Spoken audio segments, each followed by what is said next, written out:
عليكم ورحمة الله وبركاته. الحمد لله رب العالمين، نحمده ونستعينه ونؤمن به ونتوكل عليه، ونعوذ بالله من شرور أنفسنا ومن سيئات أعمالنا.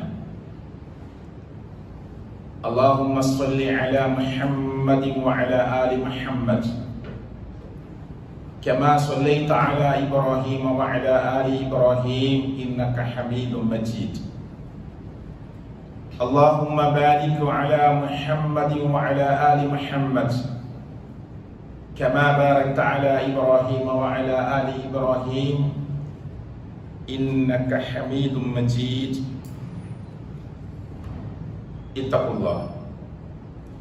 اتقوا الله حيثما كنتم.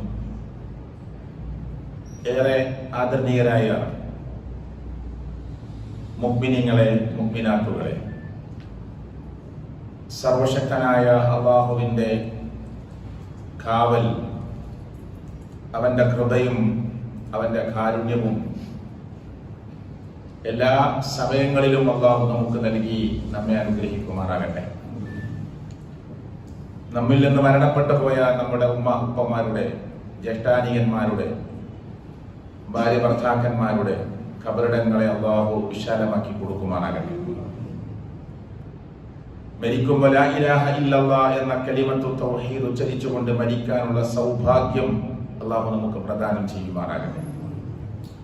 അല്ലാഹു നമുക്ക് നല്ല മരണം നൽകി അനുഗ്രഹിക്കുമാറാകട്ടെ. ഖുർആൻ ഒരു സ്ഥലത്ത് പ്രയോഗിച്ചത് നമുക്കൊക്കെ അറിയുന്ന ആയത്താണ്. وما تدري نفس ماذا تكسب غدا وما تدري نفس بأي أرض تموت. ഇത്ര മനോഹരമായിട്ടാണ് അല്ലാഹ് നമ്മുടെ ബുദ്ധിയെ തട്ടിയുണർത്തുന്നത്, നമ്മുടെ ചിന്താശകലങ്ങളെ തട്ടിയുണർത്തുന്നത് എത്ര മനോഹരമായിട്ടാണ്. وما تدري نفس ماذا تكسب غدا. നാളെ എന്ത് സംഭവിക്കുമെന്ന് പറയാൻ, എന്ത് സമ്പാദിക്കുമെന്ന് പറയാൻ, എങ്ങനെ ആയിരിക്കുമെന്ന് പറയാൻ ഒരാൾക്ക് കഴിയുമോ എന്ന ചോദ്യത്തിനുള്ള ഉത്തരമാണ് അല്ലാഹു പറയുന്നത്. വമാ തദ്രി നഫ്സുൻ, ഒരു നഫ്സിനും അറിയുകയില്ല. നാളെ എന്താ സംഭവിക്കുക? ഞാൻ ഇടയ്ക്കരയിൽ നിന്ന് യാത്ര ചെയ്തു വരികയാണ്. ഇവിടെ എത്തുമെന്ന് വീട്ടിൽ നിന്ന് ഇറങ്ങുമ്പോൾ ഉറപ്പിച്ച് പറയാനുള്ളൊരു ധൈര്യം എനിക്കുണ്ടോ? അങ്ങനെ പറയാൻ അവകാശമുണ്ടോ? അത്ര ചെറിയവരാണ് നമ്മൾ. നമ്മളെ വീട്ടിലേക്ക് ഒരു റെഫ്രിജറേറ്റർ വേണം, ഒരു വാഷിംഗ് മെഷീൻ വേണം, അത് വാങ്ങിയിട്ടേ ഞാൻ തിരിച്ചു വരൂ എന്ന് ഉറപ്പിച്ചു പറയാൻ നമ്മുടെ ഭാര്യയോട്, ഉമ്മയോട്, പെങ്ങളോട്, മക്കളോട് പറയാൻ ഒരു മുസ്ലിം എന്ന നിലയ്ക്ക് നമുക്ക് അവകാശമുണ്ടോ? ഇൻഷാ അല്ലാഹ് എന്ന് പറയാതെ? അതിന്റെ അർത്ഥം എന്താ? നാളെ വൈകുന്നേരം വരെ ഞാൻ ഇവിടെ ഉണ്ടാകുമെന്ന് പറയാൻ, ഉറപ്പ് പറയാൻ പറ്റാത്ത, അവകാശമില്ലാത്ത, അധികാരമില്ലാത്ത ഒരു പ്രത്യേക ടീമാണ് പ്രിയപ്പെട്ടവരെ അല്ലാഹുവിന്റെ ഇഷ്ടദാസന്മാരായ മുസ്ലിങ്ങൾ, മുഅ്മിനീങ്ങൾ എന്ന് പറയുന്നവർ. അല്ലാത്തവർക്ക് അറിവില്ലായ്മ കൊണ്ട് പറയുണ്ടാവും, അറിവില്ലായ്മ കൊണ്ട് പറയുന്നുണ്ടാവാം, പറഞ്ഞിട്ടുണ്ടാവാം, അഹങ്കാരം കൊണ്ട് പറയുന്നുണ്ടാവാം.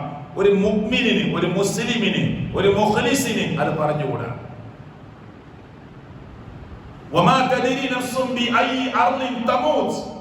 എപ്പോൾ എവിടെ വെച്ച് മരിക്കുമെന്ന് പറയാൻ സാധ്യമല്ല ഒരൊറ്റ നഫ്സിലും എന്ന് ലോകരക്ഷിതാവായ അല്ലാഹു തആല എന്നെയും നിങ്ങളെയും ബോധ്യപ്പെടുത്തുകയാണ്. അതിനർത്ഥം ഒരു ഗ്യാരണ്ടി ഇല്ലാത്ത ആളുകളാണ് നമ്മൾ. നമ്മുടെ ഒക്കെ ഉപ്പാന്റെ ഉമ്മാന്റെ ഒക്കെ മരണം ആലോചിച്ച് നോക്ക്. ഞാൻ മരണത്തിന്റെ വിഷയത്തിലേക്ക്, അതിന്റെ ചില ഹദീസിലേക്കൊക്കെ വരും. ഈ ഒരു മണിക്കൂറിനുള്ളിൽ പറയാവുന്ന കാര്യങ്ങളൊക്കെ പറയാം.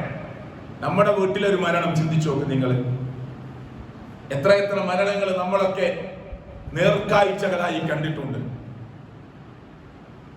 എന്റെ പ്രിയങ്കരനായ പിതാവ് 2002 ലോകത്തോട് വിട പറയുന്ന രംഗം ഞാൻ ഓർത്തു പോകുന്നു. അങ്ങനെ നിങ്ങൾക്കൊക്കെ ഓർമ്മ ഉണ്ടാവും, അത് വിശദീകരിക്കാനല്ല. സുബഹിയുടെ മുമ്പ് എന്നെ വിളിച്ച്, മോനെ എന്നെ ഹോസ്പിറ്റലിൽ കൊണ്ടുപോകണം, എനിക്ക് അസഹ്യമായ വേദനയുണ്ട് എന്ന് പറയുമ്പോൾ എൻ്റെ പ്രിയപ്പെട്ട പിതാവിനെയും കൂട്ടി ഞാൻ വാഹനമെടുത്ത് ഹോസ്പിറ്റലിലേക്ക് പോകുന്ന രംഗം. ഹോസ്പിറ്റലിലെത്തി സുബഹി ബാങ്ക് കൊടുത്ത ഉടനെ ഡോക്ടറുടെ പ്രാഥമിക പരിശോധന കഴിഞ്ഞ് ഇവിടെ അഡ്മിറ്റ് ചെയ്യണമെന്ന് പറയുമ്പോൾ എൻ്റെ ഉപ്പ പറയുന്നു, വേണ്ട, വീട്ടിലേക്ക് എന്നെ മടക്കണം. ഡോക്ടർ പറയാം, നിങ്ങളെ ഇഷ്ടപ്രകാരമാണ് മടങ്ങുന്നത്, എഴുതി തന്നിട്ട് പോയാൽ മതി. അങ്ങനെ എഴുതി കൊടുത്ത് വീട്ടിലേക്ക് മടങ്ങി. സുബഹി നമസ്കാരം കഴിഞ്ഞ് ഞാൻ ഫാറൂഖ് കോളേജിൽ പഠിക്കുന്ന ഒരു വിദ്യാർത്ഥിയാണ്, MA. എന്നോട് പറഞ്ഞു, ഇന്ന് കോളേജ് തുടങ്ങുന്ന ദിവസം പോയിക്കോ, തിരിച്ചിങ്ങോട്ട് തന്നെ വരണം. എന്നെ ഒരു 8 മണിക്ക് എൻ്റെ വീട്ടിൽ നിന്ന് എൻ്റെ ഉപ്പ കോളേജിലേക്ക് പറഞ്ഞയച്ചു. 8:30 ആ ചെയറിലിരുന്ന് ഉമ്മയുടെ മടിയിലേക്ക് തല ചായിച്ച് ലാ ഇലാഹ ഇല്ലല്ലാഹ് എന്ന കലിമത്തു തൗഹീദ് ഉച്ചരിച്ചുകൊണ്ട് മരിക്കുന്നതിൻ്റെ പതിറ്റാണ്ടുകൾക്ക് മുമ്പ് ഷിർക്കിൽ മുഴുകി ജീവിച്ച്, അന്ധവിശ്വാസങ്ങളിൽ മുഴുകി ജീവിച്ച്, അതൊക്കെ ശരിയല്ലെന്ന് മനസ്സിലാക്കി തൗഹീദിന്റെ വെളിച്ചം കിട്ടി 10-20 കൊല്ലം തൗഹീദിൽ ജീവിക്കാൻ പറ്റി മരണപ്പെട്ടു പോയ ആ പ്രിയങ്കരനായ പിതാവിനെ ഞാൻ ആലോചിച്ചു പോകുന്നു. അന്ന് പോകുമ്പോഴും എൻ്റെ കൈ പിടിച്ചു പറഞ്ഞു, പഠിക്കുന്നത് ആളുകളോട് പറയണം, തൗഹീദ് പറയണം എന്ന് മരിക്കുന്ന അന്നും ഉപദേശിച്ച എൻ്റെ പ്രിയപ്പെട്ട പിതാവിനെ ഓർക്കാതെ മരണമെന്ന വാക്ക് പറയുമ്പോൾ എൻ്റെ മനസ്സിലേക്ക് തിങ്ങി വരുന്ന എൻ്റെ പ്രിയപ്പെട്ട പിതാവ്. അങ്ങനെ നിങ്ങളുടെ ഒക്കെ ഒപ്പമാര്, ഉമ്മമാര്, അള്ളാഹു അവിടെ കബറിടങ്ങളെ വിശാലമാക്കി കൊടുക്കുമാറാകട്ടെ. അള്ളാഹു മഗ്ഫിറത്തും മർഹമത്തും അള്ളാഹു അവർക്ക് പ്രദാനം ചെയ്യുമാറാകട്ടെ. വമാ തദ്രി നഫ്സും മാദാ തക്സിബു ഗദാ വമാ തദ്രി നഫ്സും ബിഅയ്യി അർളിൻ തമൂത്. എപ്പോൾ മരിക്കും ആർക്കും അറിയില്ല. പക്ഷെ നമ്മൾ ജീവിക്കേണ്ടത് എങ്ങനെയാണ്? ഇന്ന് മരിക്കുമെന്ന് വിചാരിച്ചിട്ടല്ല. ദുനിയാവിന്റെ പല കാര്യങ്ങളും നമ്മൾ ചെയ്യുമ്പോൾ, സുഹൃത്തുക്കളെ, ഒരു ചെടി പിടിപ്പിക്കുമ്പോൾ, ഒരു മരം നട്ട് പിടിപ്പിക്കുമ്പോൾ, കാഴ്ചയാക്കാം, എനിക്ക് കാണാനുള്ള ഭാഗ്യം കിട്ടിയേക്കാം എന്ന നിലയ്ക്ക് തന്നെ 60-കാരനും 70-കാരനും ആ മരമൊക്കെ വെച്ച് പിടിപ്പിക്കണം. എന്നാൽ ആഖിറത്തിലേക്കുള്ള വിഷയം, അതിലും പരലോകത്തേക്ക് കൂലിയുണ്ട്. അത് പരലോകത്തേക്ക് കൂലിയില്ല എന്നല്ല. എന്നാൽ നിസ്കാരത്തിന്റെ വിഷയം നീട്ടിക്കൊണ്ടോണ്ട, ഞാനിപ്പോ മരിച്ചാലോ? സക്കാത്തിന്റെ വിഷയം കണക്കൂട്ടി വെച്ചതാണ്, കൊടുക്കാൻ വൈകിപ്പിക്കേണ്ട, ഞാനൊന്ന് മരിച്ചാലോ? നോമ്പലിക്ക് 4 തിരിച്ചു കിട്ടാനുണ്ട്, ഇനിയും വൈകിപ്പിക്കേണ്ട, ഒരു പക്ഷെ ഇന്നോ നാളെയോ ഞാൻ മരണപ്പെട്ടാലോ? പരലോകത്തിലേക്കുള്ള വിഷയങ്ങളെ ഞാനും നിങ്ങളും മരണത്തെ ഓർത്ത് നേരത്തെയാക്കുക, അത് നീട്ടിവെക്കാതിരിക്കുക. എന്നാ പിന്നെ എന്തിനെന്റെ മക്കളെ പഠിപ്പിക്കണം? അത് കാണാനുള്ള ഭാഗ്യം എനിക്ക് കിട്ടുമോ? എന്റെ ചെറിയ മോന് 10 വയസ്സേ ആയിട്ടുള്ളൂ, പിന്നെ അവനൊക്കെ പഠിച്ചിറങ്ങിയിട്ട് എനിക്കിപ്പോ കാണാനുള്ള ഭാഗ്യം കിട്ടുമോ? ആ നിലക്കൊന്നും ചിന്തിക്കേണ്ട. ഉത്തരവാദിത്വം നമ്മൾ നിർവഹിക്കുക. ദുനിയാവിന്റെ എല്ലാ വിഷയത്തിലും, പരലോകത്തിന്റെ വിഷയത്തിൽ നീട്ടിവെക്കാതെ കാര്യങ്ങൾ ചെയ്യുക. അള്ളാഹു ആ അർത്ഥത്തിൽ ചിന്തിക്കാൻ നമുക്ക് ഭാഗ്യം നൽകുമാറാകട്ടെ. കാരണം ഈ ദുനിയാവ് ആഖിറത്തിലേക്കുള്ള കൃഷിയിടമാണ്. അള്ളാഹു ഏറ്റവും നല്ല കൃഷിയിൽ, പരലോകത്തിലേക്ക് വേണ്ട കൃഷിയിൽ വിത്തിറക്കിക്കൊണ്ടിരിക്കുന്ന ഭാഗ്യവാന്മാരിൽ അള്ളാഹു നമ്മെ ഉൾപ്പെടുത്തുമാറാകട്ടെ. നമുക്ക് കുറെ ലിമിറ്റുകളുണ്ട്. നമ്മൾ മരണത്തെ എപ്പോഴും ഓർത്തുകൊണ്ടിരിക്കുന്നവരെന്ന നിലക്ക് നമുക്ക് കുറെ ലിമിറ്റുകളുണ്ട്, അതിർവരമ്പുകളുണ്ട്. ഇത് കാണാൻ പറ്റൂല, അത് കേൾക്കാൻ പറ്റൂല, അവിടേക്ക് പോകാൻ പറ്റൂല, ഇവിടെ ഇരിക്കാൻ പറ്റൂല, അത് പറയാൻ പറ്റൂല, അങ്ങനെ സംസാരിച്ചുകൂടാ, അങ്ങനെ കേട്ടുകൂടാ. റസൂൽ കരീം സല്ലല്ലാഹു അലൈഹി വസല്ലം പറഞ്ഞ പോലെ അദ്ദുനിയാ സിജ്നുൽ മുഅ്മിൻ, ദുനിയാവ് മുഅ്മിനിന്റെ ജയിലാണ്. വജന്നത്തുൽ കാഫിർ, കാഫിറിന്റെ സ്വർഗ്ഗമാണ്. നമുക്കേ ലിമിറ്റുള്ളൂ, ബാക്കിയുള്ളവർക്ക് അത് പ്രശ്നമല്ല. സാന്ദർഭികമായി സുപ്രീം കോടതിയുടെ ഒരു വിധി നിങ്ങളൊക്കെ വായിച്ചു അല്ലേ? എന്താ? എല്ലാ സ്റ്റേറ്റിനും അതിന്റെ പോലീസ് മേധാവികൾക്കും ഓരോ സ്റ്റേറ്റിന്റെ ഗവൺമെന്റിനും ഈ വിധി പ്രഖ്യാപനം നൽകിക്കൊണ്ടുള്ള സുപ്രീം കോടതിയുടെ വിധിയെ ചാനലുകൾ ചർച്ച ചെയ്ത് നിങ്ങൾ കേൾക്കുന്നുണ്ട്. എന്താണത്? എന്തൊരു അത്ഭുതകരമായ, ആശ്ചര്യഭരിതമായ, അല്ല ഒരു വിരോധാഭാസം എന്നൊക്കെ വേണമെങ്കിൽ പറഞ്ഞാൽ അത്ഭുതപ്പെടാനൊന്നുമില്ല. എന്താ കാരണം? വേശ്യാലയം നടത്തുന്നത് നിയമവിരുദ്ധമാണ്. വേശ്യാലയം നടത്തുന്നത് നിയമവിരുദ്ധമാണ്. എന്നാൽ വേശ്യാലയം ആരെങ്കിലും റെയ്ഡ് ചെയ്യുമ്പോൾ, അവിടെ നിന്ന് കിട്ടുന്ന ആണിനെയും പെണ്ണിനെയും ചോദ്യം ചെയ്യുമ്പോൾ അവർ സ്വയം ഇഷ്ടപ്രകാരമാണ് ഈ പണി ചെയ്യുന്നത് എന്നറിഞ്ഞാൽ അവിടെ പേരിൽ കേസെടുക്കാൻ പാടില്ല. നഊദുബില്ലാ. അല്ലാഹു നമ്മെ കാത്തുരക്ഷിക്കുമാറാകട്ടെ. എന്ത്? വേശ്യാലയം നിയമവിരുദ്ധമാണ്. എന്നാൽ വല്ല വേശ്യാലയവും റെയ്ഡ് നടത്തുമ്പോൾ അവിടെ നിന്ന് കാണുന്ന ആണിനെയും പെണ്ണിനെയും നിങ്ങളെ ചോദ്യം ചെയ്യുമ്പോൾ അവർ തമ്മിൽ ഇഷ്ടപ്രകാരമാണ്, സമ്മതപ്രകാരമാണ് അവർ വ്യഭിചാരത്തിൽ ഏർപ്പെട്ടതെങ്കിൽ അവർക്കെതിരെ കേസെടുക്കാനോ അവരെ ഉപദ്രവിക്കാനോ അവരുടെ ഫോട്ടോ പ്രദർശിപ്പിക്കാനോ അവരുടെ പേര് പ്രദർശിപ്പിക്കാനോ പാടില്ല.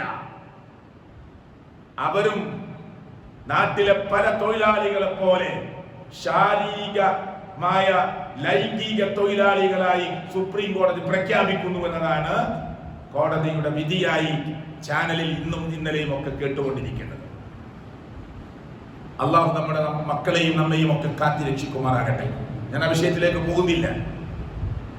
ആസ്വാദനം മാത്രം മുന്നിൽ കാണുന്ന പലർക്കും, എന്നിട്ട് എന്നെ അത്ഭുതപ്പെടുത്തി എന്താ അറിയോ? ഈ വാർത്ത ഒരു ചാനൽ വനിതാ കമ്മീഷന്റെ ആളുകളെ വിളിച്ചിട്ട്, ഷാഹിദ കമാൽ എന്ന് പറയുന്ന ഒരാളെ വിളിച്ചിട്ട് ചോദിക്കുകയാണ്, ഒരു ചാനലിന്റെ ആള്, നിങ്ങൾ വിധി കേട്ടോ? ആ യാത്രയിലാണ്, ഞാൻ എൻ്റെ പൂർണ്ണ വിവരമൊന്നും കേട്ടിട്ടില്ല. ഏതായാലും സ്ത്രീകൾക്ക് ഒരു ലൈംഗിക തൊഴിലാളികളായി അവർക്ക് അംഗീകാരം കിട്ടിയത് ഒരു നല്ല കാര്യമാണ്. ഞാനിതെന്തിനാ ഈ മരണത്തിന്റെ വിഷയത്തിൽ പറയുന്ന സുഹൃത്തുക്കളെ?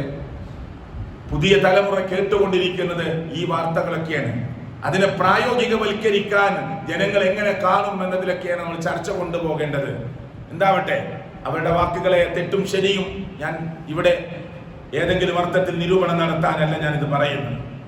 അള്ളാഹു നമ്മയും നമ്മുടെ മക്കളെയും ഒക്കെ പരലോകബോധമുള്ളവരാക്കി, മരണബോധമുള്ളവരാക്കി, ഖബറിനെ കുറിച്ച് ഓർമ്മയുള്ളവരാക്കി, നാളെ വരാനിരിക്കുന്ന സ്വർഗ നരകങ്ങളെ കുറിച്ചുള്ള ഓർമ്മയുള്ളവരാക്കി, മരണത്തിനു വേണ്ടി തയ്യാറാകുന്ന ആളുകളുടെ കൂട്ടത്തിൽ സർവശക്തനായ അള്ളാഹു എന്നെയും നിങ്ങളെയും ഉൾപ്പെടുത്തി അനുഗ്രഹിക്കുമാറാകട്ടെ. അപ്പോ ഞാൻ 2 ആയത്തും 2 ഹദീസും പറഞ്ഞു. ഇനി വേഗം ചുരുക്കി ചില കാര്യങ്ങൾ പറയാണ്. മരണം എന്നത് എത്ര നല്ല മനുഷ്യനാണെങ്കിലും ആ മരണത്തിന് വല്ലാത്ത വേദനയുണ്ടാകുമെന്നത് കളവ് പറയാത്ത റസൂൽ കരീം സല്ലല്ലാഹു അലൈഹി വസല്ലമ നമ്മെ പഠിപ്പിച്ചതാണ്. എത്ര നല്ല മനുഷ്യനാണെങ്കിലും, മനുഷ്യരുടെ കൂട്ടത്തിൽ ഏറ്റവും വലിയ നേതാവാണ് മുഹമ്മദ് റസൂൽ സല്ലല്ലാഹു അലൈഹി വസല്ലമ. റഹ്മത്തുൽ ലിൽ ആലമീനാണ് അല്ലാഹുവിന്റെ റസൂൽ. അഷ്റഫുൽ ഖൽഖാണ് അല്ലാഹുവിന്റെ പ്രവാചകൻ മുഹമ്മദ് മുസ്തഫ സല്ലല്ലാഹു അലൈഹി വസല്ലം. ഖബറിൽ നിന്ന് ആദ്യം എഴുന്നേൽക്കുന്ന നമ്മുടെ നബി സല്ലല്ലാഹു അലൈഹി വസല്ലം. സ്വർഗ്ഗത്തിലേക്ക് ആദ്യം പ്രവേശിക്കുന്ന നമ്മുടെ നേതാവ് റസൂൽ കരീം സല്ലല്ലാഹു അലൈഹി വസല്ലം. ആ പേര് ഞാൻ ആവർത്തിച്ചൊക്കെ പറയുമ്പോൾ സ്വലാത്ത് ചൊല്ലിക്കൂടി, കൂലിയിട്ടും നഷ്ടപ്പെടുത്താണ്ട. ഒരു സ്വലാത്ത് നമ്മൾ ചൊല്ലുമ്പോൾ 10 സ്വലാത്തിന്റെ പ്രതിഫലമാണ് നമുക്ക് അള്ളാഹു ഓഫർ നൽകിയിട്ടുണ്ട്. അതുകൊണ്ട് നമ്മളതിനെ നിസ്സാരമായി കാണരുത്. ശരി സുഹൃത്തുക്കളെ, ഞാൻ എന്തിനാ പറഞ്ഞത്? അള്ളാന്റെ റസൂൽ സല്ലല്ലാഹു അലൈഹി വസല്ലമ റബീഉൽ അവ്വൽ മാസം ലോകത്തുനിന്ന് വിട പറയുമ്പോ അവിടെ നടക്കുന്ന ചില രംഗങ്ങളുണ്ട്. ആ രംഗങ്ങൾ വിശദീകരിച്ച് അതിന് തന്നെ വേണം മണിക്കൂർ. അതിൽ നിന്ന് 1-2 കാര്യങ്ങൾ പറയാനാണ്. അന്ന് അള്ളാന്റെ റസൂലിന് അസഹ്യമായ വേദനയാണ് വന്നത്. എന്നാൽ അള്ളാന്റെ റസൂൽ പറഞ്ഞ എങ്ങനെയറിയോ? നല്ല മനുഷ്യന്റെ മരണം ഒരു പാത്രത്തിലെ വെള്ളം, ഒരു കോപ്പയിലെ വെള്ളം വേറെ ഒരു പാത്രത്തിലേക്ക് ഒഴിക്കുന്നത് പോലെ ലാഘവമാണ് മുഅ്മിനിന്റെ മരണം. മുഅ്മിനീങ്ങളുടെ നേതാവാര റസൂൽ കരീം സല്ലല്ലാഹു അലൈഹി വസല്ലം. എന്നിട്ട് അല്ലാഹുവിന്റെ റസൂൽ വിയർത്ത് കുളിച്ചു, നെറ്റിത്തടം വിയർത്ത് കുളിച്ചു, കാലിങ്ങനെ ചുരുട്ടി, കൈ ആകാശത്തിലേക്ക് ഉയർത്തിപ്പിടിച്ചു, ചുരുട്ടിയ കാല് നിവർത്തുന്നു, വീണ്ടും ചുരുട്ടുന്നു. ആയിഷ റളിയല്ലാഹു അൻഹയുടെ നെഞ്ചിന് ഇടയിൽ അടിയിലും മടിത്തട്ടിനിടയിലുമായി, അവിടുത്തെ നെഞ്ചിനും മടിത്തട്ടിനും ഇടയിലായി റസൂൽ കരീം സല്ലല്ലാഹു അലൈഹി വസല്ലമ ആ ലോകത്തോട് വിട പറയുന്ന വഫാത്താകുന്ന സമയം അവിടുത്തെ തലയും മുഖവുമൊക്കെ ആയിഷ ബീവി റളിയല്ലാഹു അൻഹയുടെ നെഞ്ചിലും മടിയിലും ഇടയിലായിരുന്നു എന്ന് ചരിത്രം രേഖപ്പെടുത്തുന്നു. ആയിഷ ബീവിയുടെ ശരീരവുമായി ഒട്ടിച്ചേർന്ന് കിടന്നു റസൂൽ കരീം സല്ലല്ലാഹു അലൈഹി വസല്ലം. അത് ചരിത്രത്തിൽ കാണാൻ വേറെയും ഭാര്യമാരുണ്ട്. പക്ഷെ ആയിഷ ബീവിയുടെ വീട്ടിൽ വെച്ച് മരിക്കാനാണ് അല്ലാഹുവിന്റെ റസൂൽ സല്ലല്ലാഹു അലൈഹി വസല്ലമക്ക് ഇഷ്ടമുണ്ടായിരുന്നത്. തീരെ സുഖമില്ലാതായപ്പോ നാളെ ഞാൻ എവിടെ മറ്റന്നാളെ ഞാൻ എവിടെ എന്നൊക്കെ ഇങ്ങനെ ഭാര്യമാരോട് അതിന്റെ ഊഴമനുസരിച്ച് ചോദിച്ചപ്പോ അവർക്കൊക്കെ മനസ്സിലായി. അപ്പൊ എല്ലാവരുടെയും സമ്മതപ്രകാരമാണ് റസൂൽ കരീം സല്ലല്ലാഹു അലൈഹി വസല്ലം അവസാനത്തെ നിമിഷങ്ങൾ എവിടെ ചെലവഴിക്കുന്നത്? ആയിഷ റളിയല്ലാഹു അൻഹയുടെ വീട്ടിൽ ചെലവഴിക്കുന്നത്. അത് നിൽക്കട്ടെ, എന്തിനാണ് അത് പറഞ്ഞത്? ഒരു നല്ല മനുഷ്യന്റെ മരണം ഒരു പാത്രത്തിലെ വെള്ളം മറ്റൊരു പാത്രത്തിലേക്ക് ഒഴിക്കുന്നത് പോലെ ലാഘവമാണ്, എളുപ്പമാണ് എന്ന് പഠിപ്പിച്ച റഹ്മത്തുൽ ലിൽ ആലമീനായ മുഹമ്മദ് റസൂൽ കരീം സല്ലല്ലാഹു അലൈഹി വസല്ലം വല്ലാതെ കരഞ്ഞു. വെച്ച് കരഞ്ഞില്ല, വാവിട്ട് കരഞ്ഞില്ല, പക്ഷേ കണ്ണിൽ നിന്ന് കുടുകുടാ കണ്ണുനീർ ഒലിച്ചിറങ്ങി. ഈ രംഗം വാപ്പങ്ങനെ പിടക്കുന്നത്, വാപ്പങ്ങനെ വിറക്കുന്നത് ആയിഷ ബീവി റളിയല്ലാഹു അൻഹയോട് റസൂൽ കരീം സല്ലല്ലാഹു അലൈഹി വസല്ലം പറഞ്ഞു, യാ ആയിഷ ഇന്നലിൽ മൗതി ലസകറാത്ത്. എന്തൊരു വേദനയാണ് ആയിഷ മരണത്തിന്, എന്തൊരു അസ്വസ്ഥതയാണ്.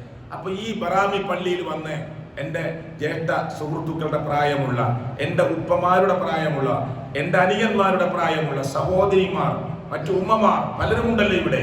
നമ്മൾ ആലോചിക്കുക, നമ്മളൊക്കെ റസൂൽ കരീം സല്ലല്ലാഹു അലൈഹി വസല്ലമയും സഹാബ കിറാമിനെയും വെച്ച് നോക്കുമ്പോൾ നമ്മളൊക്കെ അമല് കൊണ്ടും വിശ്വാസം കൊണ്ടും വിശ്വാസത്തിന്റെ കരുത്ത് കൊണ്ടും നമ്മളൊക്കെ എത്രയോ ദൂരെയാണ് നമ്മളൊക്കെ. സംസാരിക്കുന്ന ഞാനും കേൾക്കുന്ന നമ്മൾ ഓരോരുത്തരും എത്രയോ ദൂരെയാണ്. അപ്പൊ നമ്മുടെയൊക്കെ മരണത്തിന്റെ വേദന എത്രമാത്രം അസഹ്യമായിരിക്കും. അള്ളാഹു നമ്മെ കാത്തുരക്ഷിക്കുമാറാകട്ടെ. യാ ആയിഷ ഇന്നലിൽ മൗതി ലസകറാത്ത് എന്ന് പറഞ്ഞു ആയിഷ ബീവിയോട്. എന്താ പറഞ്ഞത്? അന്ന് ആ ജൂത പെണ്ണ് ഇറച്ചിയിൽ വിഷം കലർത്തി തന്നതിന്റെ വേദനയും ഞാൻ ഇപ്പൊ അനുഭവിക്കുന്നു ആയിഷ.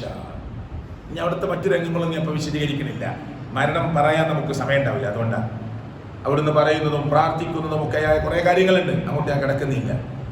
ആയിഷ റളിയല്ലാഹു അൻഹ മുഹമ്മദ് റസൂൽ കരീം സല്ലല്ലാഹു അലൈഹി വസല്ലമയുടെ സ്വഹാബിയുടെ പോക്കറ്റിൽ കണ്ട പല്ല് തേക്കാൻ ഉപയോഗിക്കുന്ന കൊള്ളി, പുതിയ കൊള്ളി കണ്ടപ്പോ അതിലേക്കൊന്ന് ഇങ്ങനെ റസൂലുള്ള നോക്കിയപ്പോ സല്ലല്ലാഹു അലൈഹി വസല്ലമ ആയിഷ ബീവി ചോദിച്ചു, നിങ്ങൾക്കത് വേണോന്ന്?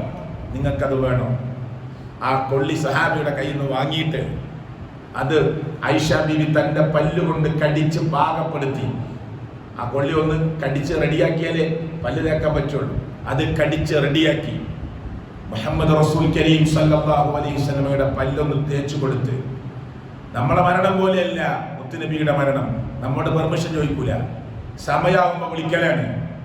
നമ്മളെ ടൈം കൊടുത്തിട്ടുണ്ട് മലക്കുൽ മൗത്തിന്, ആ ടൈം ആകുമ്പോ നമ്മളെ വിളിക്കലാണ്. അല്ലാഹുവിന്റെ റസൂൽ സല്ലല്ലാഹു അലൈഹി വസല്ലം മരണമോ മലക്കുൽ മൗത്തും മലായികത്തുകളും വന്ന് നബിയുടെ മുന്നിൽ ഇരുന്നിട്ട് ചോദിച്ചു, അല്ലാഹുവിന്റെ അടുക്കലേക്ക് മടങ്ങാനാണോ താങ്കൾക്ക് ഇഷ്ടം, അല്ല ഇവിടെ തുടരാനാണോ? നമുക്കില്ല ചോദ്യം, നമുക്ക് ആ ചോദ്യമില്ല. നമ്മുടെ കൂട്ടത്തിൽ എത്ര നല്ല മുത്തക്കിയായാലും നമുക്ക് ആ ചോദ്യമല്ല.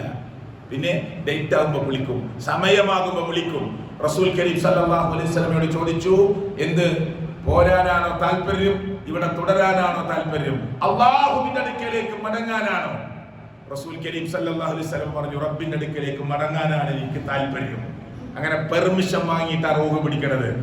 അപ്പൊ എത്രമാത്രം പരിഗണിച്ചിട്ടാണ് മലായിക്കത്തുകള്, മലക്കുൽ മൗത്തും കൂടെയുള്ള മലായിക്കത്തുകളും മുത്തുനബിയുടെ റൂഹ് പതുക്കെ പതുക്കെ എത്ര പരിഗണിച്ചിട്ടാണ്, എത്ര ആദരിച്ചിട്ടാണ് പിടിക്കുന്നത്. എന്നിട്ടും അല്ലാഹുവിന്റെ റസൂല് വേദന കൊണ്ട് പുളഞ്ഞുപോയി. എന്റെ നെറ്റിത്തടം ഒന്ന് ഒരു നനഞ്ഞ തുണി കൊണ്ട് തുടച്ചുകൊണ്ട് ആയിഷ എന്ന് അല്ലാഹുവിന്റെ റസൂൽ കരഞ്ഞു പറഞ്ഞു. ഫാത്തിമ റളിയല്ലാഹു അൻഹ ഉപ്പാന്റെ ഈ വേദന കണ്ടിട്ട് ഉറക്കെ കരഞ്ഞപ്പോ വിരല് കൊണ്ട് ആംഗ്യം കാണിച്ചു, മോളെ അങ്ങനെ കരയല്ലേ, മോളെ ഇങ്ങോട്ട് വാന്ന് പറഞ്ഞു. ആംഗ്യം കാണിച്ചു. മോളെ ചെവിയിൽ റസൂൽ സല്ലല്ലാഹു അലൈഹി വസല്ലം എന്തോ പറഞ്ഞു. പിന്നീട് ഫാത്തിമ ബീവി റളിയല്ലാഹു അൻഹ പറഞ്ഞത്, എന്താ വാപ്പ മരിക്കാൻ നേരത്ത് ചെവിയിൽ പറഞ്ഞതെന്ന് ചോദിച്ചപ്പോ ഫാത്തിമ റളിയല്ലാഹു അൻഹ പറഞ്ഞത്, അധികം താമസിക്കാതെ വാപ്പാന്റെ കൂടെ മോളും വരുമെന്നതാണ് പറഞ്ഞത് എന്നതാണ്. അതുകൊണ്ടാണ് ഞാൻ കരച്ചിൽ നിർത്തിയത്. എന്റെ പൊന്നാര ഉപ്പ പോകുമ്പോ വല്ലാതെ താമസമില്ലാതെ പൊന്നാര മോളും വാപ്പാന്റെ കൂടെ പോരും എന്നാണ് ചെവിയിൽ മന്ത്രിച്ചതെന്ന് ഫാത്തിമ റളിയല്ലാഹു അൻഹ ബാക്കിയുള്ളവരോട് പറയുന്നത് ചരിത്രത്തിൽ നമുക്ക് കാണാൻ പറ്റും. ശരി, അപ്പോ മരണം ഏറ്റവും ചുരുങ്ങിയത് 2 വിധത്തിലാണ്. അത് പരിശുദ്ധ ഖുർആൻ എങ്ങനെയാണ് ആ കാര്യത്തെ വിശദീകരിച്ചിട്ടുള്ളത് എന്ന് നമ്മൾ മനസ്സിലാക്കണം. ഒന്ന്, ഖുർആൻ പറയാണ് വലൗ തറാ ഇദിൽ ളാലിമൂന ഫീ ഗമറാത്തിൽ മൗത്ത്. താങ്കളെങ്ങാനും കണ്ടിരുന്നെങ്കിൽ, എന്ത്? വലൗ തറാ ഇദിൽ ളാലിമൂന ഫീ ഗമറാത്തിൽ മൗത്ത്. അക്രമികളുടെ, ക്രമം തെറ്റിയവരുടെ, പടച്ചവന് ഇഷ്ടമില്ലാത്ത ആളുകളുടെ ഒരു മരണപ്രാണനെങ്ങാനും താങ്കൾ കണ്ടിരുന്നുവെങ്കിൽ, എന്താണ് കാണാൻ മാത്രമുള്ളത്? വൽ മലായികതു ബാസിതു ഐദീഹിം. മലായികത്തുകൾ ഇങ്ങനെ കൈ നീട്ടുകയാണ്.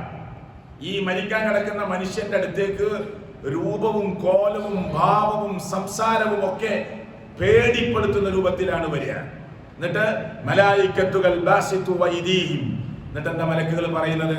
അവിടൊക്കെ തഫ്സീർ പറയുന്നത് മലക്കുകൾ ആക്രോശിക്കാനുള്ള കാരണം മനുഷ്യന്റെ റൂഹ് ഉള്ളിലേക്ക് വലിയുമത്രേ. അള്ളാഹു നമ്മെ കാത്തിരക്ഷിക്കുമാറാകട്ടെ. മരിക്കാൻ നേരത്ത് ഈ മനുഷ്യന്റെ റൂഹ്, ആത്മാവ് ഉള്ളിലേക്ക് ഇങ്ങനെ വലിയും. ഖുർആൻ പറയാണ്, ഖുർആനാ പറയണത്. അപ്പൊ മലക്കുകൾ അഖ്രിജൂ അൻഫുസകും, എടുക്കണോ നിങ്ങളുടെ റൂഹ് പുറത്തേക്ക് എന്ന് പറഞ്ഞ് ആക്രോശിക്കും. പോരാ, ആക്രോശത്തിൽ മാത്രം നിർത്തല്ല. അഖ്രിജൂ അൻഫുസകുമുൽ യൗമ. ഇന്നത്തെ ദിവസം, ഈ ദിവസത്തിന്റെ പ്രത്യേകത എന്താ അറിയോ? അൽ യൗമ തുജ്സൗന അദാബൽ ഹൂൻ. അപമാനകരമായ ശിക്ഷ ആസ്വദിപ്പിക്കുന്ന ഒരു ദിവസമാണ് ഇന്ന്. അപമാനകരമായ ദിവസം. എങ്ങനെ? അഖ്രിജൂ അൻഫുസകുമുൽ യൗമ തുജ്സൗന അദാബൽ ഹൂൻ. അപമാനകരമായ ശിക്ഷ ആസ്വദിപ്പിച്ചുകൊണ്ട് മലായികത്തുകൾ പറയുന്ന വാക്കെന്താണെന്നറിയോ? എന്താ? ഇങ്ങോട്ട് റൂഹ് പുറത്തേക്ക് എടുക്ക്. എന്തിനാണ് ഈ അപമാനകരമായ ഈ ശിക്ഷ ആസ്വദിപ്പിക്കുന്നത്? എന്തിന്റെ അടിസ്ഥാനത്തിലാ? ബിമാ കുൻതും തഖൂലൂന അലല്ലാഹി ഗൈറൽ ഹഖ്. ന്യായമല്ലാത്ത കാര്യം ലോകരക്ഷിതാവായ റബ്ബിന്റെ മേൽ പറഞ്ഞതിന്റെ അടിസ്ഥാനത്തിൽ ന്യായമല്ലാത്ത പലതും നീ അല്ലാഹുവിനെ കുറിച്ച് പറഞ്ഞിട്ടുണ്ട്, വിചാരിച്ചിട്ടുണ്ട്. പടച്ചോൻ ഇഷ്ടപ്പെടാത്ത പലതും നീ പറഞ്ഞിട്ടുണ്ട്.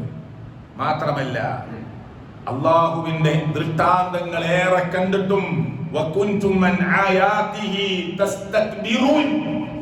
അഹങ്കാരം നടിച്ച് ലോകത്തിന്റെ രക്ഷിതാവായ റബ്ബിന്റെ ധാരാളം ദൃഷ്ടാന്തങ്ങളെ കാണാനും പഠിക്കാനും കേൾക്കാനും ചിന്തിക്കാനും അവസരം കിട്ടിയിട്ടും നീ അഹങ്കാരം നടിച്ചിട്ടുണ്ട്. അതുകൊണ്ട് നിന്റെ റൂഹ് പുറത്തേക്ക് എടുക്കെന്ന് പറഞ്ഞ് മലക്കുകൾ ആക്രോശിക്കുകയാണ്. അങ്ങനെ ആക്രോശത്തിൽ മാത്രം നിർത്തല്ല സുഹൃത്തുക്കളെ. റസൂൽ കരീം സല്ലല്ലാഹു അലൈഹി വസല്ലം പറയാ, ഇതിനെ വിശദീകരിച്ച പണ്ഡിതന്മാർ പറഞ്ഞെന്താ അറിയോ? ഈ മുള്ളുവേലി, അങ്ങനെ പറയില്ല ഇവിടെ, മുള്ളുവേലി എന്ന് പറയില്ലേ? മുള്ളുവേലിയിൽ ഒരു നനഞ്ഞ തുണി അല്ലെങ്കിൽ വെള്ളം തട്ടിയ പഞ്ഞി, നനഞ്ഞ പഞ്ഞിക്കെട്ട്, അത് ആണിയിലോ മുള്ളുവേലിയിലോ ഇട്ടിട്ട് ഒരു സൈഡ് ഇങ്ങനെ പൊക്കിയെടുക്കാതെ ഒരു സൈഡിലേക്ക് ഇങ്ങനെ വലിച്ചാൽ എന്തായിരിക്കും ആ തുണിയുടെ അവസ്ഥ? അതാണ് ദുഷിച്ച മനുഷ്യന്റെ മരണം. റൂഹ് ഇങ്ങനെ പുറത്തേക്ക് വലിച്ചെടുക്കുമ്പോ സുഹൃത്തുക്കളെ, ഒരു നനഞ്ഞ പുതപ്പ്, വെള്ളമൊറ്റിക്കൊണ്ടിരിക്കുന്ന ഒരു പുതപ്പ് ഇങ്ങനെ കൂർത്ത് പുറത്തേക്ക് തള്ളി നിൽക്കുന്ന ആണി മുനകളിലൂടെ വലിച്ചെടുക്കുന്നത് പോലെ, മുള്ളുവേലിയിൽ ആറിയിട്ട തുണി വലിച്ചെടുക്കുന്നത് പോലെ, സൈഡിലേക്ക് വലിച്ചെടുക്കുന്നത് പോലെ കീറി മുറിഞ്ഞ്, റൂഹ് മുറിഞ്ഞ്, ആത്മാവ് മുറിഞ്ഞ്, വേദനിച്ച്, അസഖ്യമായ വേദന ഈ മനുഷ്യൻ അനുഭവിക്കാൻ വേണ്ടി മലായികത്തുകൾ ആക്രോശിച്ച് പോരാ, അവന്റെ മുഖത്തും മുതുകിലും ആഞ്ഞടിച്ച് അങ്ങനെയായിരിക്കും ഒരു മനുഷ്യനെ മരിപ്പിക്കുക എന്ന് പരിശുദ്ധ ഖുർആൻ, അല്ലാഹുവിന്റെ കലാമാണ് നമ്മുടെ മുമ്പാകെ പറയുന്നത്. അതായത് നിങ്ങൾ ശ്രദ്ധിച്ചോളൂ. റസൂൽ കരീം സല്ലല്ലാഹു അലൈഹി വസല്ലം ഓതി തരിക സൂറത്ത് അൻഫാലിലെ 50-ാമത്തെ ആയത്താണ്. നേരത്തെ ഞാൻ ഓതിയത് സൂറത്ത് അൻആമിലെ 93-ാമത്തെ ആയത്താണ്. സൂറത്ത് അൻആമിലെ 93 ഞാൻ നേരത്തെ ഓതിയത്. ഇനി പറയുന്നത് സൂറത്ത് അൻഫാലിലെ 50-ാമത്തെ ആയത്താ. എന്താ ഇതിൽ പറയുന്നത്? വലൗ തറാ, താങ്കളെങ്ങാനും കണ്ടിരുന്നുവെങ്കിൽ എന്ത്? ഇത് യതവഫല്ലദീന കഫറുൽ മലായികതു യദ്രിബൂന വുജൂഹകും വഅദ്ബാറഹും വദൂഖൂ അദാബൽ ഹരീഖ്. സുഹൃത്തുക്കളെ, അല്ലാഹു നമ്മെ കാത്ത് രക്ഷിക്കുമാറാകട്ടെ. ഒരു പടച്ചവൻ ഇഷ്ടപ്പെടാത്ത സത്യത്തെ നിഷേധിച്ച ആളുകളുടെ മരണം, ഈ സത്യനിഷേധം എന്ന് പറയുമ്പോൾ നമ്മൾ വിചാരിക്കുന്നത് എന്താ? മുസ്ലിം അല്ലാത്ത ഒരു ടീം, ശരിയാണ്, കഫറ, കാഫിർ എന്നൊക്കെ പറയുമ്പോൾ അതിന്റെ ഭാഷാർത്ഥം, പ്രിയപ്പെട്ടവരെ, ഒരു വിത്ത് മണ്ണിലേക്ക് മൂടി വെക്കുന്ന കർഷകനും അറബിയിൽ എന്ത് പറയും? കാഫിർ എന്ന് പറയും. അത് മൂടി വെക്കുന്ന ആളാ. ഒരു ചെറിയ കുഴി ഒഴിച്ച് പയറിന്റെ വിത്ത് അതിലേക്ക് ഇട്ട് മണ്ണ് മൂടിയാൽ അവന് കാഫിർ എന്ന് ഭാഷാർത്ഥത്തിൽ പറയാം. പിന്നെ എന്താണ് ഈ മതപരമായ അർത്ഥത്തിൽ ഈ കാഫിർ എന്ന് പറഞ്ഞാൽ എന്താണ്? സത്യത്തെ നിഷേധിക്കുന്ന ആളാ, മറച്ചു വെക്കുന്ന ആളാ. ചില ആളുകൾക്കൊക്കെ വിഷയമൊക്കെ അറിയാം, എന്നാലും മറച്ചു പിടിക്കുകയാണ്. എന്നാൽ പണ്ഡിതന്മാർ വിശദീകരിച്ചപ്പോൾ പറഞ്ഞു, നല്ല മുസ്ലിം പേരിട്ട ആളുകളുടെ കൂട്ടത്തില്, പള്ളിയിലൊക്കെ വരുന്ന ആളുകളുടെ കൂട്ടത്തില് ചില നിഷേധമുള്ള ആളുകളുണ്ട്. അള്ളാഹു നമ്മെ കാത്തിരക്ഷിക്കുമാറാകട്ടെ. സത്യം എന്നൊക്കെ അറിയാം, എന്റെ കച്ചവടം അള്ളാന്റെ ദീനും തമ്മിൽ ഏറ്റുമുട്ടുന്നുണ്ടെന്ന് അറിയാം. എന്നാലും എന്റെ കച്ചവടത്തിന് പ്രാധാന്യം നൽകി പടച്ചവന്റെ നിയമത്തെ കാറ്റിൽ പറത്തുന്നവർ, എന്റെ കുടുംബജീവിതം പടച്ചവന് പറഞ്ഞതിനനുസരിച്ചല്ല മുന്നോട്ട് പോകുന്നത്. ഞാനും എന്റെ ഭാര്യയും എന്റെ മക്കളും ഇടപഴകി ജീവിക്കുന്ന ജീവിതം ഖുർആനിനും സുന്നത്തിനും എതിരായ പലതും നടക്കുന്നുണ്ട്. ഈ കൂട്ടിമുട്ടലുകൾ നടക്കുമ്പോ പടച്ചവന്റെ നിയമത്തെയും കൽപ്പനയെയും റസൂൽ സല്ലല്ലാഹു അലൈഹി വസല്ലമയുടെ നിർദ്ദേശങ്ങളെയും കാറ്റിൽ പറത്തി തന്റെ ഇഷ്ടപ്രകാരം മുന്നോട്ട് പോകുന്ന ചില നിഷേധങ്ങളുണ്ട്. അള്ളാഹു നമ്മെ കാത്തിരക്ഷിക്കുമാറാകട്ടെ. വലൗ തറാ ഇദ് യതവഫല്ലദീന കഫറുൽ മലായികത്ത്, മലായികത്തുകൾ ഈ സത്യത്തെ നിഷേധിച്ച ആളുകളെ മരിപ്പിക്കുന്ന രംഗമെങ്ങാനും താങ്കൾ കണ്ടിരുന്നുവെങ്കിൽ എന്താണ് അവർ ചെയ്യുന്നത്? യദ്രിബൂന വുജൂഹകും, ആ മലക്കുകൾ അടിക്കുകയാണ് മുഖത്ത്. യദ്രിബൂന വുജൂഹകും വഅദ്ബാറഹും, അവിടെ മുതുകിലും അടിക്കുകയാണ്. അപ്പൊ നമ്മുടെ ഉമ്മ, നമ്മുടെ വാപ്പ, നമ്മുടെ വല്ലിപ്പ അള്ളാഹു അവർക്ക് നല്ല മരണം നൽകിയിട്ടുണ്ടാകും. അള്ളാഹു അവർക്ക് പുറത്തു കൊടുക്കുമാറാകട്ടെ. നമുക്കറിയില്ല നമ്മളെ അയൽവാസി മരിച്ചത് അടി കിട്ടിയിട്ടാണോ? യദ്രിബൂന വുജൂഹകും വഅദ്ബാറഹും, മുഖത്തും മുതുകിലും ശക്തമായ അടി അടിച്ചിട്ടാണോ മലക്കുകൾ ഈ മനുഷ്യന്റെ റൂഹുമായി പോയിട്ടുള്ളത്? നമുക്കറിയില്ല. ഒരേ കട്ടിൽ കിടക്കണ വാപ്പയും ഉമ്മയും. വാപ്പ ദീനിപരമായിട്ട് ചിന്തല്ലാത്ത ആളാ കേട്ടോ, ഉമ്മ ദീനിപരമായി ചിന്തയുള്ള ഉമ്മയാണ്. തിരിച്ചുണ്ടാവാ, ദീനിപരമായി ചിന്തല്ലാത്ത ഉമ്മയാണ്.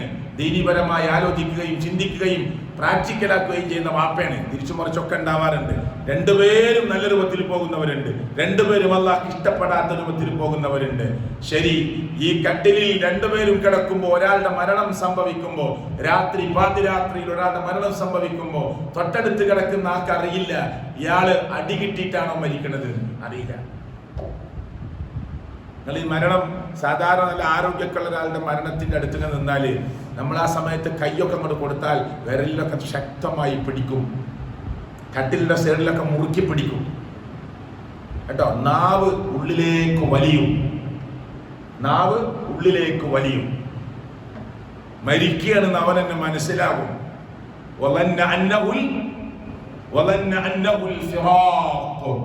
പോവുകയാണെന്ന് അവന് മനസ്സിലാകും. അല്ലെ, കാലും തമ്മിൽ ഇങ്ങനെ പിണയും. പോവാന്ന് മനസ്സിലായി. കാലും തമ്മിൽ ഇങ്ങനെ കൂട്ടിപ്പിണയാ. പാമ്പ് വലിയണ പോലെ, ഇണചേരുന്നത് പോലെ മനുഷ്യന്റെ കാല് വലത്തെ കാലെടുത്ത് ഇടത്തെ കാലിലേക്ക്, ഇടത്തെ കാലെടുത്ത് വലത്തെ കാലിലേക്കൊക്കെ വെച്ചിട്ട് ഇങ്ങനെ കാലും തമ്മിൽ ഇങ്ങനെ പിണയ. എന്താ കാരണം? വേദന കൊണ്ട് സഹിക്കാൻ പറ്റണില്ല. നമ്മളിപ്പോ മരിച്ച ഒരാളുടെ ഡ്രസ്സൊക്കെ മാറ്റി അയാളെ വെള്ളത്തുണി പുതപ്പിച്ച് കിടത്താൻ നോക്കുമ്പോൾ ഈ ഡ്രസ്സൊക്കെ മാറ്റുമ്പോൾ ചിലപ്പോൾ അതിൽ കാഷ്ടണ്ടാവും, ചിലപ്പോൾ മൂത്രം ഉണ്ടാവും. നിങ്ങളൊക്കെ പലരുടെയും മയ്യത്ത് കൈകാര്യം ചെയ്തിട്ടുണ്ടാവും, പുറത്ത് പറയാൻ പാടില്ല.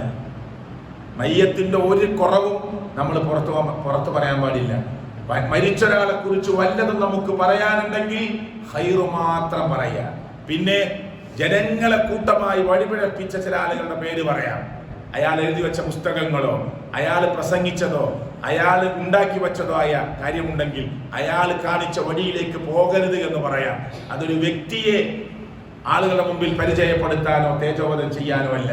തെറ്റായ റൂട്ടിലേക്ക് മനുഷ്യര് പോകാതിരിക്കാനാണ്. അത് പ്രശ്നമല്ല.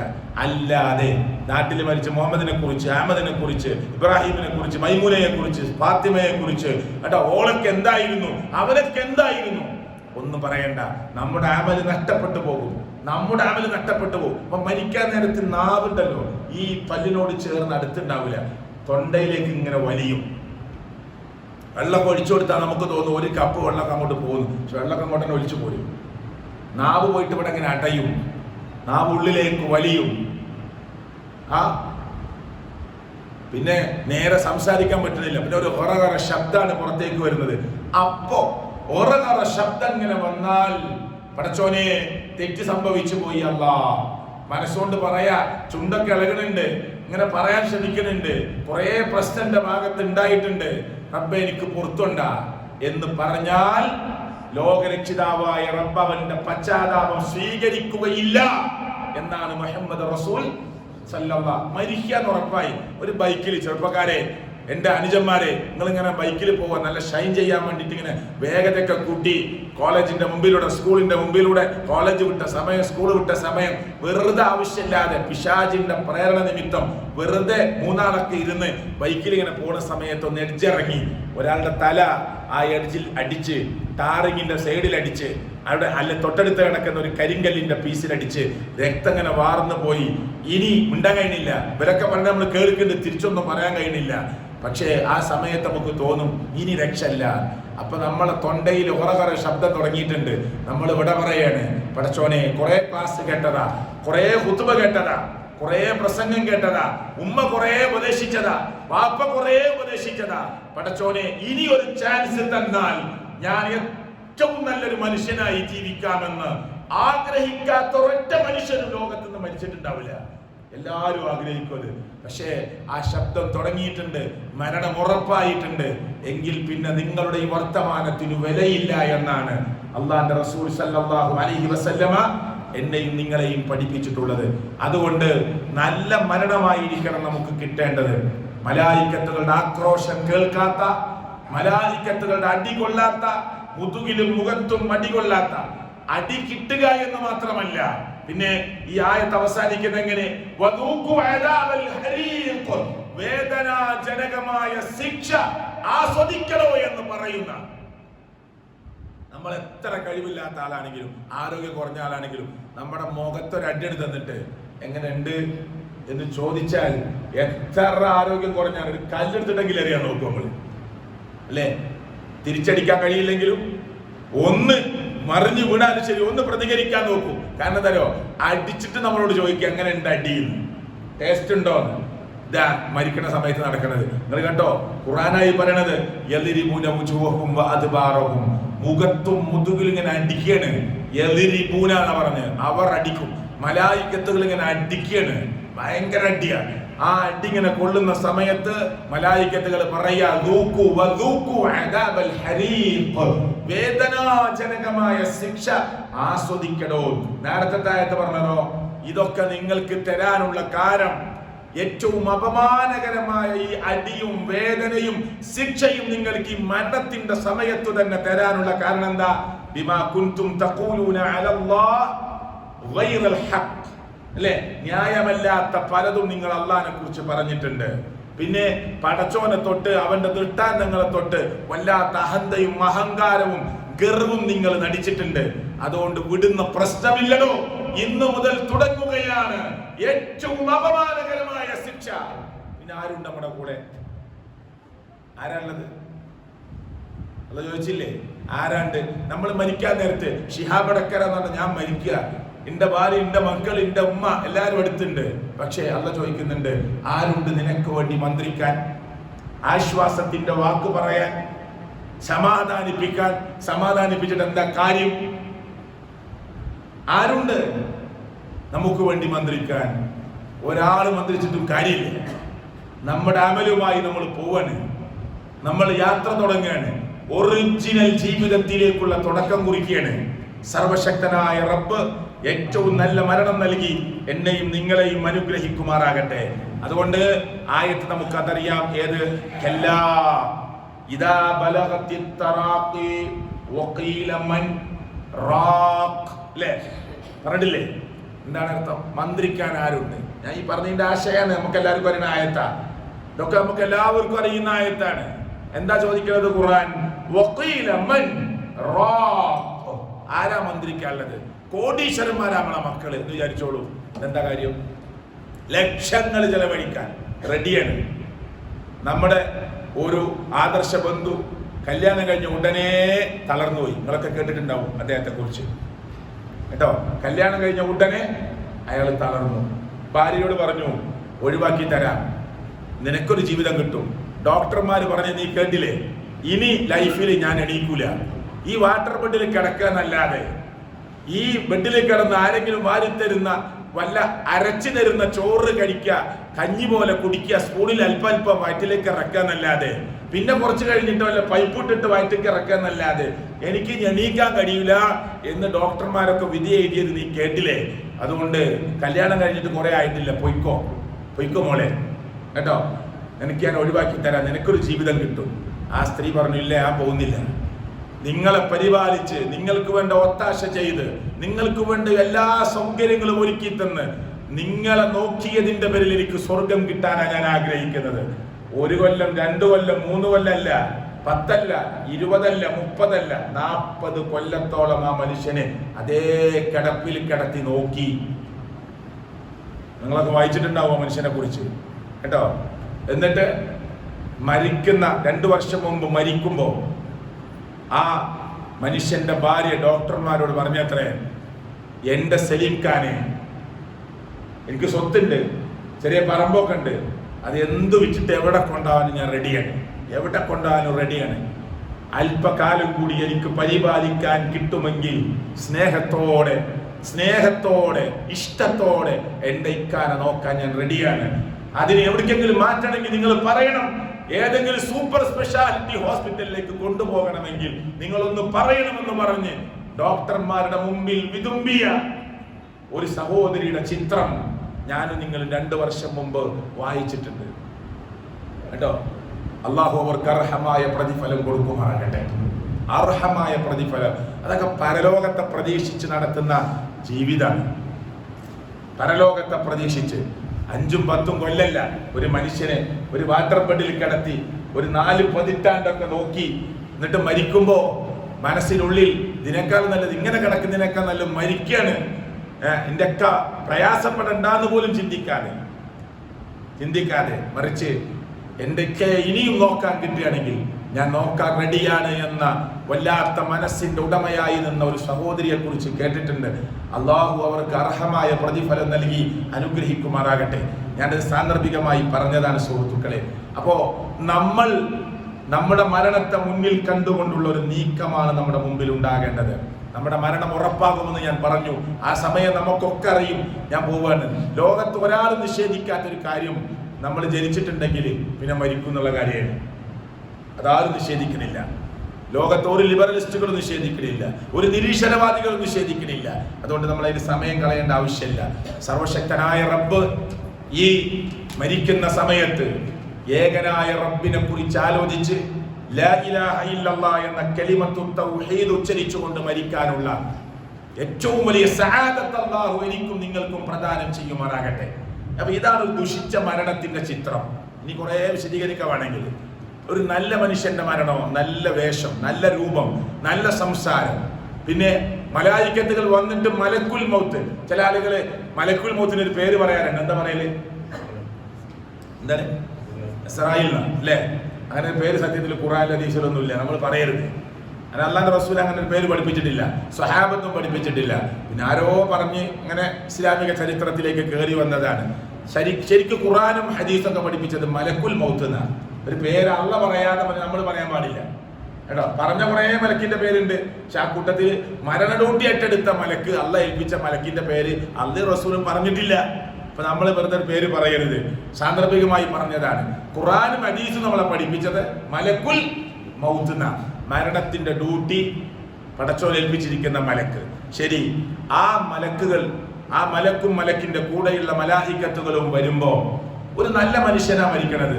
എല്ലാവരും ഉറങ്ങിയപ്പോ രാത്രി 3:30 4 മണിക്കും എണീറ്റ് തഹജ്ജുദ് നിസ്കരിച്ച മനുഷ്യനാണ്. അതിന് വലിയ പ്രാധാന്യം കേട്ടോ ഇസ്ലാമില്.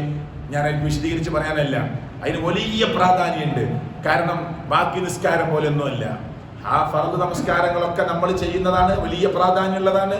പക്ഷേ രാത്രി നമസ്കാരം ഒറ്റ ദിവസം പോലും ഒഴിവാക്കാത്ത നമ്മുടെ റസൂൽ സല്ലല്ലാഹു അലൈഹി വസല്ലം, യാത്രയിൽ പോലും ഒഴിവാക്കാത്ത നമ്മുടെ റസൂൽ സല്ലല്ലാഹു അലൈഹി വസല്ലം, അതൊക്കെ ഒരു 3 മണിക്കും 3:30ക്കും 4 മണിക്കൊക്കെ എണീറ്റിട്ട് കുളിക്കണമെങ്കിൽ കുളിച്ച് പിന്നെ ശുദ്ധിയായി അത് മുസല്ല വിരിച്ച് വല്ല കുടുംബത്തിൽ ഉറങ്ങുന്ന ആളുകൾക്കൊന്നും വലിയ ഡിസ്റ്റർബ് ഒന്നും ഇല്ലാതെ നമ്മുടെ ഒരു മൂലയിൽ ചെന്ന് നമസ്കരിച്ച് കൈകൾ ആകാശത്തിലേക്ക് ഉയർത്തി കണ്ണിൽ നിന്ന് കണ്ണുനീരൊലിച്ചിറങ്ങി ലോകരക്ഷിതാവായ റബ്ബിനോട് ജനങ്ങളൊക്കെ ഉറങ്ങിക്കിടക്കവേ നടത്തുന്നൊരു പ്രാർത്ഥന ഉണ്ടല്ലോ, അത് നമുക്ക് നൽകുന്നൊരു കുളിർമയും ആവേശവും ഒരു ആദർശത്തിന്റെ ആവേശമൊക്കെ ഉണ്ടല്ലോ, അത് പറഞ്ഞറിയിക്കാൻ പറ്റാത്ത ഒന്നാണ്. ശരിയിരിക്കട്ടെ, അവ നന്നായി നിസ്കരിച്ച് നേരെ അള്ളാഹുവിനെ കുറിച്ച് ആലോചിച്ച് പരലോകത്തെ കുറിച്ച് ചിന്തിച്ച് എന്ത് പ്രവൃത്തി ചെയ്യുമ്പോഴും ഇന്നല്ലെങ്കിൽ നാളെ ഞാൻ ഇവിടം വിട്ട് പോവേണ്ടവനാണ് എന്ന ആലോചന ഹൃദയത്തിലേക്ക് കൊണ്ടുവന്ന് പടച്ചവനെ ഭയപ്പെട്ട് ജീവിച്ച മനുഷ്യന്റെ മരണം ഖുർആൻ എന്താ പറഞ്ഞത്? സലാമുൻ അലൈക്കും ഉദ്ഖുലുൽ ജന്ന. ചുരുക്കി പറയാ, മലായികത്തുകൾ വന്നിട്ട് മരണം എന്താ അറിയോ? പേടിക്കണ്ട, സമാധാനം. സലാമുൻ അലൈക്കും ഉദ്ഖുലുൽ ജന്ന. നിങ്ങളെ സ്വർഗത്തിലേക്ക് പ്രവേശിപ്പിക്കാനാണ് ഞങ്ങൾ വന്നത്. എങ്ങനെ? എന്തിന്റെ അടിസ്ഥാനത്തിൽ? ബിമാ കുൻതും തഅമലൂൻ. നിങ്ങൾ ചെയ്ത പ്രവൃത്തിയുടെ അടിസ്ഥാനത്തിൽ. അപ്പൊ നമ്മൾ പ്രവർത്തിച്ചതിന്റെ കൂലിയാണോ സ്വർഗം? അല്ല, അല്ല. നമ്മൾ പ്രവർത്തിച്ചതിന്റെ കൂലിയാണോ സ്വർഗം എന്ന് ചോദിച്ചാൽ അല്ല. പിന്നെ നമ്മൾ പ്രവർത്തിച്ചതിന് റബ്ബ് തരുന്ന ഔദാര്യവും സമ്മാനവുമാണ് സ്വർഗം. നമ്മൾ ചെയ്തതിന്റെ ഒരു കൂലിയായിട്ട് തരാൻ പറ്റുന്ന ഒന്നല്ല സ്വർഗം. കാരണം അത് ആകാശഭൂമിയോളം വിശാലമാണ്. അള്ളാഹു സ്വർഗത്തിൽ നമുക്കൊരിടം നൽകി. റബ്ബ് നമ്മെ അനുഗ്രഹിക്കുമാറാകട്ടെ. ഒരു ചാട്ടവാറ വെക്കാനുള്ള സ്ഥലമെങ്കിലും തരണേ എന്ന് പ്രാർത്ഥിച്ചു പോയ സഹാബികളുണ്ട്. അപ്പൊ നമ്മളൊക്കെ എത്രമാത്രം ആലോചിക്കണം, എത്രമാത്രം ചിന്തിക്കണം. അപ്പൊ നല്ലൊരു മരണം, ആ മരണം ഞാൻ നേരത്തെ പറഞ്ഞു, ഒരു കോപ്പയിൽ വെള്ളം മറുകോപ്പയിലേക്ക് ഒഴിക്കുന്നത് പോലെയാണ് എന്ന് റസൂൽ കരീം സല്ലല്ലാഹു അലൈഹി വസല്ലമ. ഇനി സുഹൃത്തുക്കളെ, ഈ മരണം സംഭവിച്ചു കഴിഞ്ഞാൽ നമ്മുടെ ആത്മാവ് ആക്രോശിക്കുന്നത് റസൂൽ കരീം സല്ലല്ലാഹു അലൈഹി വസല്ലമ പറയുന്നുണ്ട്. ഒരാൾ മരിച്ചാല് കേട്ടോ, മരണം തന്നെ ഇനിയും കുറെ വിശദീകരിക്കുകയാണെങ്കിൽ, ഒരാൾ മരിച്ചാൽ അയാളുടെ മയ്യത്ത് പരമാവധി നേരത്തെ, ഇപ്പൊ മയ്യത്ത് കൊണ്ടുപോകേണ്ടത് പതുക്കെയല്ല, അല്ല. കാരണം നിങ്ങൾ ശ്രദ്ധിച്ചിട്ടുണ്ടോ എന്നറിയില്ല, മക്കത്ത് മദീനത്തൊക്കെ മയ്യത്ത് കൊണ്ട് ഓടാന്ന് തോന്നിപ്പോകും. നമുക്ക് പെട്ടെന്ന് പോവുക എന്നുള്ളതാണ്. മയ്യത്ത് കഫൻ പുടവയിലൊക്കെ പൊതിഞ്ഞ് കട്ടിലേക്ക് വെച്ചാൽ പിന്നെ പതുക്കെ പതുക്കെയല്ല നടക്കേണ്ടത്, കുറച്ച് വേഗത്തിൽ നടന്ന് പെട്ടെന്ന് കൊണ്ടുപോവുക. ആ സമയത്ത് ഒരു നല്ല മനുഷ്യന്റെ ആത്മാവ് പറയുമത്രേ, ഖദ്ദിമൂനി, ഖദ്ദിമൂനി, നിങ്ങൾ എന്നെ വേഗത്തിൽ കൊണ്ടുപോകണം. എന്തിനാ അങ്ങനെ സാവകാശാക്കുന്നത്? ഓരോ കുടുംബത്തിൽപ്പെട്ട ഒരാള് ഗൾഫിൽ നിന്ന് വരുന്നുണ്ട് എന്ന് പറഞ്ഞിട്ട് എന്തിനാ നിങ്ങൾ എന്നെ പാത്തു വെക്കുന്നത്? എവിടെയോ ദൂരെ കിടക്കുന്ന ഒരാള്, ഒരു സുഹൃത്ത് വരുന്നുണ്ടെന്ന് പറഞ്ഞ് എന്തിനാ നിങ്ങൾ കുറെ ദിവസം എന്നെ വെയിറ്റ് ചെയ്യിപ്പിക്കുന്നത്? ഖദ്ദിമൂനി, ഖദ്ദിമൂനി, വേഗം കൊണ്ടുപോ, വേഗം കൊണ്ടുപോ. കാരണം ഈ മരിക്കുന്ന സമയത്ത് സ്വർഗത്തിന്റെ അനുഭൂതികളെ കുറിച്ച് പറഞ്ഞു കേട്ടിട്ട് അതൊക്കെ ഇങ്ങനെ കാണിച്ചു കൊടുത്തിട്ടൊക്കെയാണ് മരിപ്പിക്കുന്നത്. അതുകൊണ്ട് അവർക്ക് പെട്ടെന്ന് അവർക്ക് ഖബറിലെത്താനാണ് ആഗ്രഹം, ഖബറിലെത്താനാണ് ഈ മനുഷ്യന്റെ ആത്മാവിന് ആഗ്രഹം. അതുകൊണ്ടാണ് പറയുന്നത് ഖദ്ദിമൂനി, ഖദ്ദിമൂനി. നമ്മളെ വാപ്പ നമുക്ക് ഇഷ്ടപ്പെട്ട വാപ്പയാണ്, നമ്മുടെ ഉമ്മ നമുക്ക് ഏറ്റവും പ്രിയപ്പെട്ട ഉമ്മയാണ്. പക്ഷേ ആ മരിക്കുന്ന സമയത്ത് പടച്ചവന്റെ മലായിക്കത്തുകളുടെ അടി കിട്ടിയിട്ടാണ് മരിച്ചതെങ്കിൽ മയ്യത്ത് ഖബറിലേക്ക് എടുക്കുന്ന സമയത്ത് ഈ ആത്മാവ് വിളിച്ചു പറയും അത്രേ, എന്ത്? അഖിറൂനി, അഖിറൂനി, എന്നെ പെട്ടെന്ന് കൊണ്ടുപോകല്ലേ, പെട്ടെന്ന് കൊണ്ടുപോ. എന്താ നിങ്ങൾക്ക് ഇത്ര ധൃതി എന്നെ വിട്ടുകൊടുക്കാൻ എന്ന് ഈ മരിച്ചുപോയ മനുഷ്യന്റെ ആത്മാവിന്റെ ആക്രോശം ഉണ്ടാകുമെന്ന് മുഹമ്മദ് റസൂൽ സല്ലല്ലാഹു അലൈഹി വസല്ലമ. ഈ സൗണ്ട്, ഈ ആക്രോശം കേട്ടോ, റസൂൽ കരീം സല്ലല്ലാഹു അലൈഹി വസല്ലം പറയാ, ഈ സമയത്ത് ഈ ആക്രോശം വലൗ സമിഅൽ ഇൻസാൻ, മനുഷ്യരെങ്ങാനും കേട്ടിരുന്നുവെങ്കിൽ, ഈ പറച്ചില് മനുഷ്യരെങ്ങാനും മയ്യത്തിന്റെ കൂടെ പോകുന്ന ആളുകൾ നമ്മൾ കേട്ടിരുന്നുവെങ്കിൽ ബോധരഹിതമായി വീണു പോകുമായിരുന്നു, ബോധം കെട്ട് വീണു പോകുമായിരുന്നു. അത്ര വലിയ ആക്രോശം നടത്തുന്നതാണ് അള്ളാന്റെ റസൂൽ കളവ് പറയാത്ത മുഹമ്മദ് മുസ്തഫ സ്വല്ലല്ലാഹു അലൈഹി വസല്ലം. അപ്പോൾ മരിക്കുന്ന സമയത്ത് തന്നെ മനസ്സിലാവും എനിക്ക് സ്വർഗ്ഗാണോ എനിക്ക് നരകാണോ. നമ്മുടെ വാപ്പാക്ക് മനസ്സിലായിട്ടുണ്ട്, നമ്മുടെ വല്യമാർക്ക് മനസ്സിലായിട്ടുണ്ട്, നമ്മുടെ വല്യപ്പാക്ക് മനസ്സിലായിട്ടുണ്ട്, നമ്മുടെ കൂട്ടത്തിൽ നിന്ന് മരണപ്പെട്ടവർക്കൊക്കെ മനസ്സിലായിട്ടുണ്ട്. ഏറ്റവും ലാസ്റ്റ് നമ്മുടെ കൂട്ടത്തിൽ നിന്ന് ഏറ്റവും ലാസ്റ്റ് നല്ല നമ്മുടെ അറിയപ്പെട്ട ആ ഫാറൂഖ് മരിച്ചപ്പോൾ ഫാറൂഖിന് മനസ്സിലായിട്ടുണ്ട് അള്ളാഹു സ്വർഗം കൊടുക്കുമാറാകട്ടെ. നമ്മുടെ കുട്ടി മരിച്ചപ്പോൾ കുട്ടിക്ക് മനസ്സിലായിട്ടുണ്ട്. ചെറിയ കുട്ടികൾ ഫലസ്തീനിൽ എത്രയോ കുട്ടികൾ മരിച്ചു വീണു. കുല്ലു വലദ് യൂലദു അലൽ ഫിത്ര, എല്ലാ മക്കളും ജനിക്കുന്ന ശുദ്ധ പ്രകൃതിയിലായതുകൊണ്ട് മക്കളൊക്കെ സ്വർഗത്തിലേക്കുള്ളവരാണ്. അള്ളാഹു അവർക്ക് സ്വർഗം കൊടുക്കുമാറാകട്ടെ. അപ്പൊ നമ്മൾ മരിക്കുമ്പോൾ മനസ്സിലാവും. ഈ പ്രസംഗിക്കുന്ന ക്ലാസ് എടുക്കുന്ന ഷിയാബ് മരിക്കുമ്പോൾ ഷിയാബിന് മനസ്സിലാവും എൻ്റെ യാത്ര എങ്ങോട്ടാണ്, സ്വർഗത്തിലേക്കാണോ നരകത്തിലേക്കാണോ. പിന്നെ ഖബറിൽ വെച്ചാൽ വീണ്ടും മനസ്സിലാവും. പിന്നെ വിചാരണക്കെടുക്കുമ്പോൾ വീണ്ടും മനസ്സിലാവും. അവിടെ കുത്തിച്ചോദ്യം വന്ന വീണ്ടും മനസ്സിലാവും. നമുക്ക് ഇതിന്റെ തുടർച്ചയായി ചില കാര്യങ്ങളൊക്കെ പറയാണ്ടല്ലോ. അപ്പൊ നമുക്ക് ഇൻഷാ അല്ലാഹ് ചർച്ച ചെയ്യാം. അപ്പോ സുഹൃത്തുക്കളെ, മരിക്കുന്ന അന്ന് മനസ്സിലാകും എൻ്റെ യാത്ര സ്വർഗത്തിലേക്കാണോ എൻ്റെ യാത്ര നരകത്തിലേക്കാണോ. മരിക്കുന്ന മനസ്സിലാവും.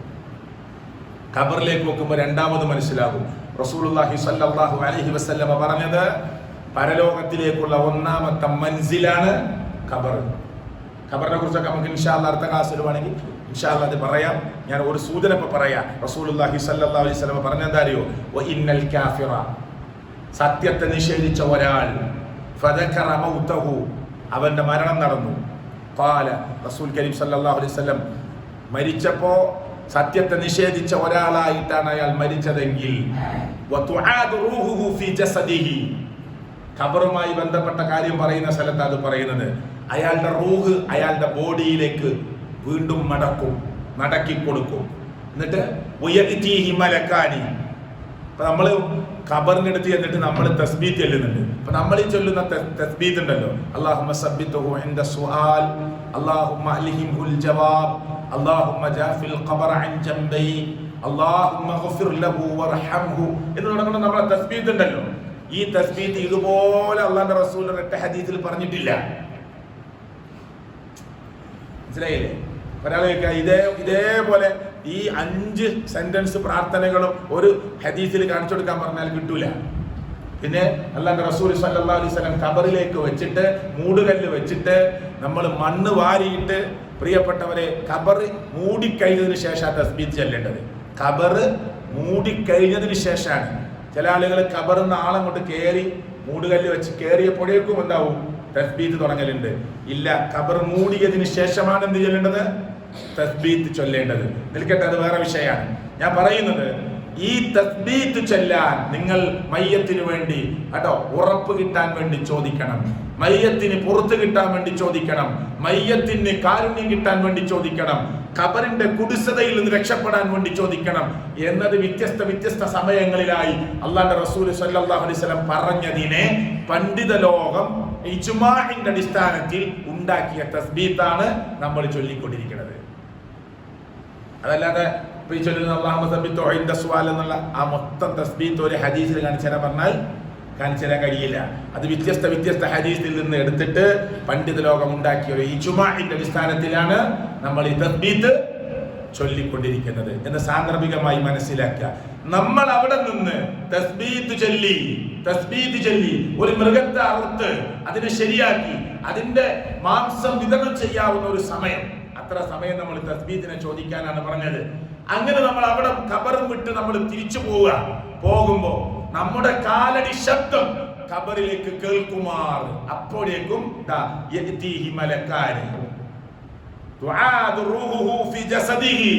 അവന്റെ ശരീരത്തിലേക്ക് വീണ്ടും റൂഹ് മടക്കി കൊടുക്കും. എന്നിട്ട് 2 മലക്കുകൾ അവിടെ വന്നു കഴിഞ്ഞു അപ്പോഴേക്കും. എന്നിട്ടോ അവനെ എഴുന്നേൽപ്പിച്ചിരുത്തും, ഖബറിൽ അങ്ങോട്ട് എഴുന്നേൽപ്പിച്ചിരുത്തും. എന്നിട്ട് 2 മലക്കുകളും അവനോട് ചോദ്യം തുടങ്ങുകയാണ്. എന്താ ചോദ്യം? ആരാ നിന്റെ റബ്ബ്? അള്ളാഹു ഉത്തരം നാളെ ഖബറിൽ വെച്ച് കൊടുക്കാൻ പറ്റുന്ന പടച്ചവന്റെ ഇഷ്ടദാസന്മാരിൽ നമ്മെ ഉൾപ്പെടുത്തി അനുഗ്രഹിക്കുമാറാകട്ടെ. ആരാ നിന്റെ റബ്ബ്? അപ്പോ നല്ല മനുഷ്യനാണെങ്കിൽ എന്താ പറയാ? അല്ലാഹു റബ്ബി, എന്റെ റബ്ബ് അല്ലാഹുവാണ്. എന്നാൽ ഹദീസിൽ പറയാ പടച്ചോനെ മറന്ന് ജീവിച്ച ഒരാൾ ഫയഖൂലു അവൻ പറയും ഹാ ഹാ ലാ അദ്രി. അവിടെ 3 വട്ടം റസൂലുള്ളാഹി പ്രയോഗിച്ചത് ഈ പ്രയോഗം ഹാ ഹാ ഹാ ലാ അദ്രി. ഞാൻ ഹദീസ് അങ്ങനെ തന്നെ വായിക്കുകയാണ്. അവിടെ 3 വട്ടം പറഞ്ഞത് ഹാ ഹാ ഹാ. ഈ ഒച്ച ഇങ്ങനെ കബർന്ന് വരും.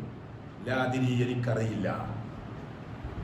ഫയഖൂലാനി ലഹു മാ ദീനുക് എന്താ നിന്റെ ദീന് കേട്ടോ. അവിടെ 2 വട്ടം പ്രയോഗിച്ച റസൂൽ കരീം സല്ലല്ലാഹു അലൈഹി വസല്ലം ഫയഖൂലു ഹാ ഹാ ലാ അദ്രി എനിക്കറിയില്ല. ഫയഖൂലാനി ലഹു മാ ഹാദാ അർറജുലു അല്ലദീ ബുഇത ഫീകും നിങ്ങളിലേക്ക് നിയോഗിക്കപ്പെട്ട ഈ വ്യക്തിത്വം ആരാണ്? ആരെക്കുറിച്ചാണ് ചോദ്യം? റസൂൽ കരീം സല്ലല്ലാഹു അലൈഹി വസല്ലം ഫയഖൂലു ഹാ ലാ അദ്രി എനിക്കറിയില്ല. ഇതൊക്കെ ഞാൻ വായിച്ചത് പിന്നെ ഒരു ഹദീസിന്റെ ഗ്രന്ഥത്തിൽ നിന്നുള്ളതാണ്. വ്യത്യസ്തമായ ഹദീസുകളിൽ ഇഷ്ടംപോലെ പേജുകൾ നീണ്ടു കിടക്കുന്ന ഈ ചോദ്യത്തിന്റെ രംഗം കാണാം. എന്നിട്ട് ഈ ഹാ ഹാ എന്ന് പറയുന്നത് എന്താണ്? ഈ ചെവിയുടെയും ഈ ചെവിയുടെയും ഇടയിൽ ചോദ്യത്തിന് ഉത്തരം കിട്ടാതെ വരുമ്പോ ഹാ ഹാ ലാ അദ്രി എന്ന് പറയാനുള്ള കാരണം പറയാണ് അല്ലാഹുവിന്റെ റസൂൽ സല്ലല്ലാഹു അലൈഹി വസല്ലം 2 ചെവികൾക്കിടയിൽ ഒരു വലിയ ദണ്ഡ് ഉപയോഗിച്ചുകൊണ്ട് ഒരൊറ്റ അടിയാണ്. ഹദീസിൽ കാണുന്നത് എന്താ അറിയോ? ഈ മനുഷ്യൻ മണ്ണിലേക്ക് ലയിച്ചു ചെയ്തു. അടിയുടെ ശക്തി കൊണ്ട് ഇവൻ മണ്ണിലേക്ക് അങ്ങ് ചേർന്ന് പോകും. എന്നിട്ട് അള്ളാഹുവിന്റെ പ്രവാചകൻ സല്ലല്ലാഹു അലൈഹി വസല്ലം പറയുക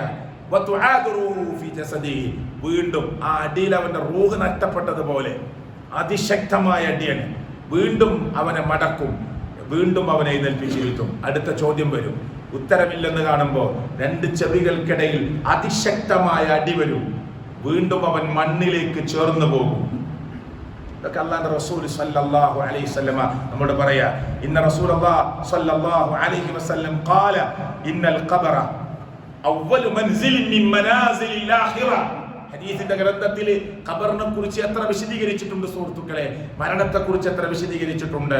ഇന്നൽ ഖബറ നിശ്ചയമായും ഖബർ അവ്വലു മൻസിലിൻ മിൻ മനാസിലിൽ ആഖിറ ആഖിറത്തിലേക്കുള്ള വീടുകളിൽ 1ാമത്തെ വീടാണ് ഖബർ. ഫഇൻ നജാ മിൻഹു ആ ഖബറിലെങ്ങാനും ഒരാൾ രക്ഷപ്പെട്ടാൽ ഫമാ ബഅദഹു ഐസറു മിൻഹു പിന്നീട് അവിടുന്ന് അങ്ങോട്ടുള്ളതൊക്കെ ഐസറാണ്. എന്താ ഐസർ? യുസർ ഐസർ എന്താ? കബീർ വലുത്, അക്ബർ എന്ന് പറഞ്ഞാൽ ഏറ്റവും വലുത്. അല്ലാഹു അക്ബർ അല്ലെ? യുസർ എളുപ്പം, ഐസർ എന്ന് പറഞ്ഞാൽ ഏറ്റവും എളുപ്പമായിരിക്കും. ഏറ്റവും എളുപ്പമായിരിക്കും എപ്പോ?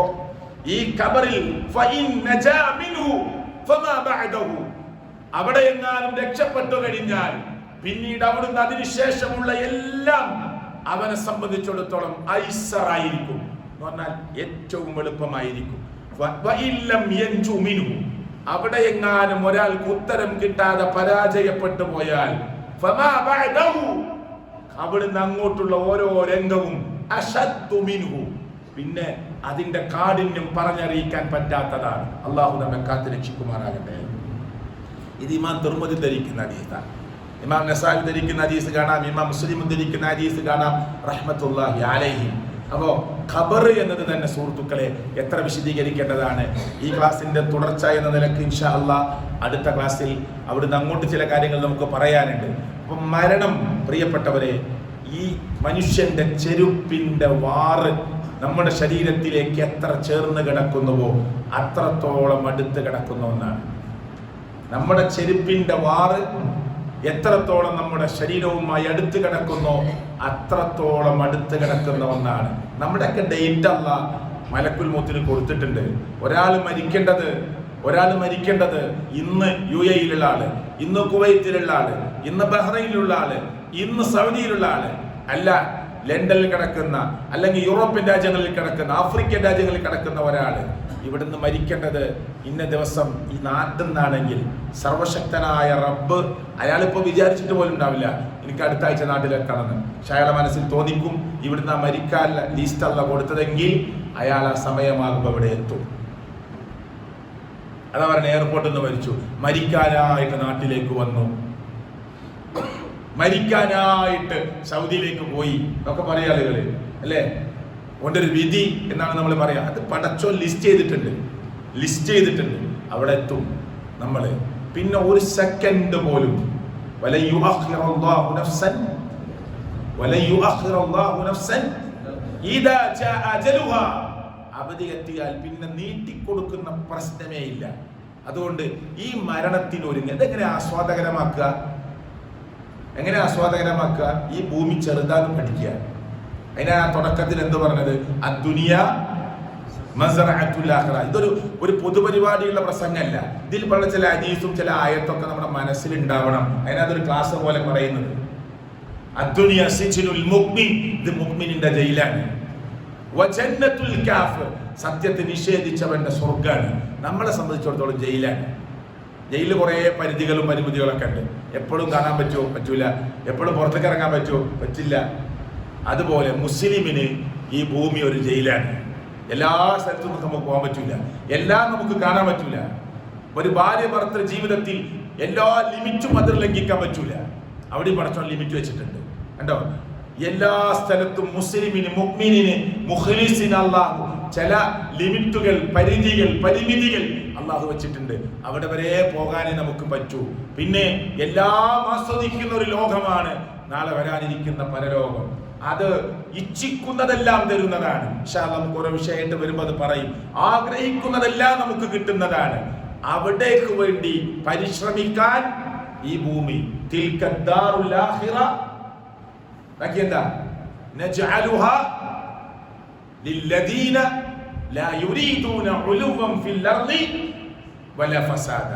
ഭൂമിയിൽ പരലോകം നമുക്ക് കിട്ടണമെന്ന് ആഗ്രഹിക്കുന്നുണ്ടെങ്കിൽ പ്രിയപ്പെട്ടവരെ, ഭൂമിയിൽ നമ്മൾ ഔന്നിത്യം ആഗ്രഹിക്കരുത്. ഞാൻ അങ്ങനെ ചിന്തിക്കരുത്. ഞാനെന്ന ഭാവം ഉണ്ടാകരുത്. പിന്നെ കുഴപ്പങ്ങളൊന്നും ആഗ്രഹിക്കരുത്. നല്ല രൂപത്തിൽ നമുക്ക് ഈ ഭൂമിയിൽ ജീവിക്കാൻ കഴിയണം. ഞാൻ 1 മണിക്കൂർ സമയം ഈ ക്ലാസ് എടുക്കാൻ ഉദ്ദേശിക്കുന്നുള്ളൂ. സർവശക്തനായ അള്ളാഹു ഇതിന്റെ തുടർച്ചയായി മരണത്തിന്റെ ശേഷമുള്ള ചില കാര്യങ്ങൾ ഓരോന്നോരോന്നായി, ഖബറിനെ കുറിച്ച് ഇനിയും കുറെ കാര്യങ്ങൾ പറയാനുണ്ട്. അള്ളാഹു ഓരോന്നോരോന്നായി കുറച്ച് കാര്യങ്ങൾ നമുക്ക് ക്ലാസ്സിലൂടെ പഠിച്ചു പോകാം. അള്ളാഹു തൗഫീക്ക് നൽകുമാറാകട്ടെ. ഖബറിലേക്ക് വെക്കുമ്പോൾ ഖബറിനൊരു കുടിസതയുണ്ട്. എല്ലാ മനുഷ്യർക്കും ഖബറിന്റെ കുടിസത മനസ്സിലാവാൻ എത്ര നല്ല മുഅ്മിനാണെങ്കിലും ഖബറൊന്ന് ഞെരുക്കും.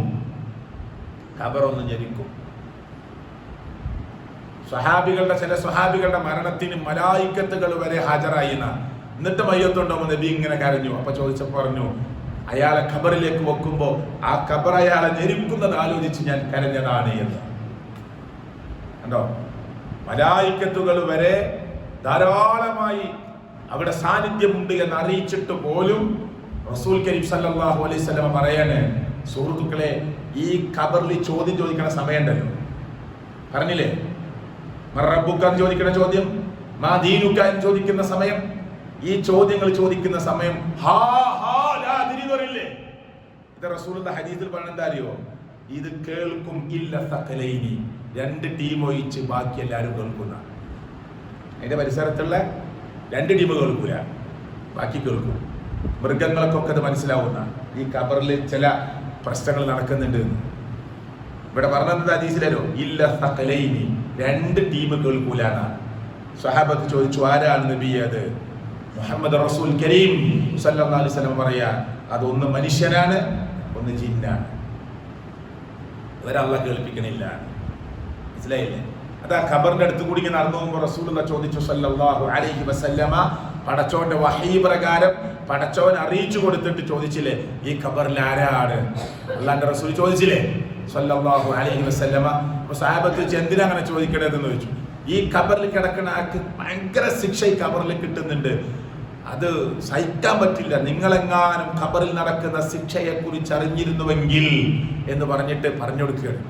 അപ്പോ സ്വഹാബികൾ പറഞ്ഞു, ഇന്ന ആളുടെ ഒരു പേരിങ്ങനെ നമ്മൾ ആ പരമ്പരയൊക്കെ പറഞ്ഞിട്ട് പറയാണ്. അപ്പൊ അല്ലാഹുവിന്റെ റസൂൽ സല്ലല്ലാഹു അലൈഹി വസല്ലം ഈത്തപ്പന തണ്ടിൽ നിന്ന് ഒരു തണ്ട് പൊട്ടിച്ച് ആ ഖബറിന്റെ മേലെ കുത്തിയിട്ട് പറഞ്ഞു, ഇത് ഉണങ്ങിപ്പോകുന്നത് വരെയെങ്കിലും ഈ ഖബറിലുള്ള ആൾക്ക് അല്ലാഹു ശിക്ഷ ലഘൂകരിച്ചു കൊടുക്കുമാറാകട്ടെ. അതാണ് ഖബറിന്റെ മേലെ ചെടി കുത്താനുള്ള തെളിവായിട്ട്. വല്ല ചെടിയും ഖബറിന്റെ മേലെ കുത്തുന്നുണ്ടോ എന്നുള്ള തെളിവിന് ഈ ഒരു സംഭവമേ ഉള്ളൂ. അല്ലാതെ ഖബറിന്റെ മേലെ നബിയും സഹാബത്തൊന്നും ചെടി കുത്തി വെള്ളം ഒഴിച്ചിട്ടൊന്നുമില്ല കേട്ടോ. ഹദീസിൽ എവിടെയില്ല. ഇസ്ലാമിക പ്രമാണത്തിൽ എവിടെയില്ല, നിങ്ങൾ പരിശോധിച്ചോളൂ. പിന്നെ എന്താ അതൊക്കെ എവിടുന്ന് കിട്ടിയതാണ്? എവിടുന്ന് കിട്ടിയിട്ടില്ല. അതങ്ങനെ ആരോ ചെയ്തു വെച്ചത് ഇങ്ങനെ വന്നതാണ്. ഈ ചെടി പ്രാർത്ഥിക്കുമെന്നും ഈ ചെടി ഉണങ്ങിയാൽ അത് അശുഭലക്ഷണാണെന്നും ചെടി കിളുത്തു വളർന്നാൽ അത് ശുഭലക്ഷണമാണെന്നൊക്കെ ആരൊക്കെയോ ദീനിലേക്ക് കടത്തിക്കൂട്ടിയതാണ്. പിന്നെ അള്ളാഹുവിന്റെ റസൂൽ സല്ലല്ലാഹു അലൈഹി വസല്ലം സഹാബത്തും ഖബറിന്റെ മേലെ ചെടി കുത്തുകയോ വെള്ളം ഒഴിക്കുകയോ ഒന്നും ചെയ്തിട്ടില്ല. വെള്ളം ഒഴിക്കുന്നതിനെ കുറിച്ചൊക്കെ പണ്ഡിതന്മാര് പറഞ്ഞത്, പൊടിക്കാറ്റടിക്കുമ്പോൾ അവിടെ നിന്ന് തസ്ബീഹിനൊക്കെ ചോദിക്കണമെങ്കിൽ ഈ മണ്ണൊന്ന് ഒതുങ്ങണം, അതിന് വെള്ളം ഒഴിച്ചൂല. മനസ്സിലായില്ലേ? നമ്മൾ നല്ല മഴക്കാലാണെങ്കിലും ഒഴിക്കും, നല്ല മഴക്കാലാണെങ്കിലും ചെള്ളിയുള്ള സ്ഥലമാണെങ്കിലും ഒഴിക്കും. ഞാനിത് ആ വിഷയത്തിലേക്ക് പോകാൻ ആഗ്രഹിക്കുന്നത് എന്തിനാ പറഞ്ഞത്, ഈ ചെടി ഒരു ഈത്തപ്പനയുടെ തണ്ട് പൊട്ടിച്ച് അല്ലാഹുവിന്റെ റസൂൽ ഖബറിന്റെ മേലെ കുത്തീനല്ലേ.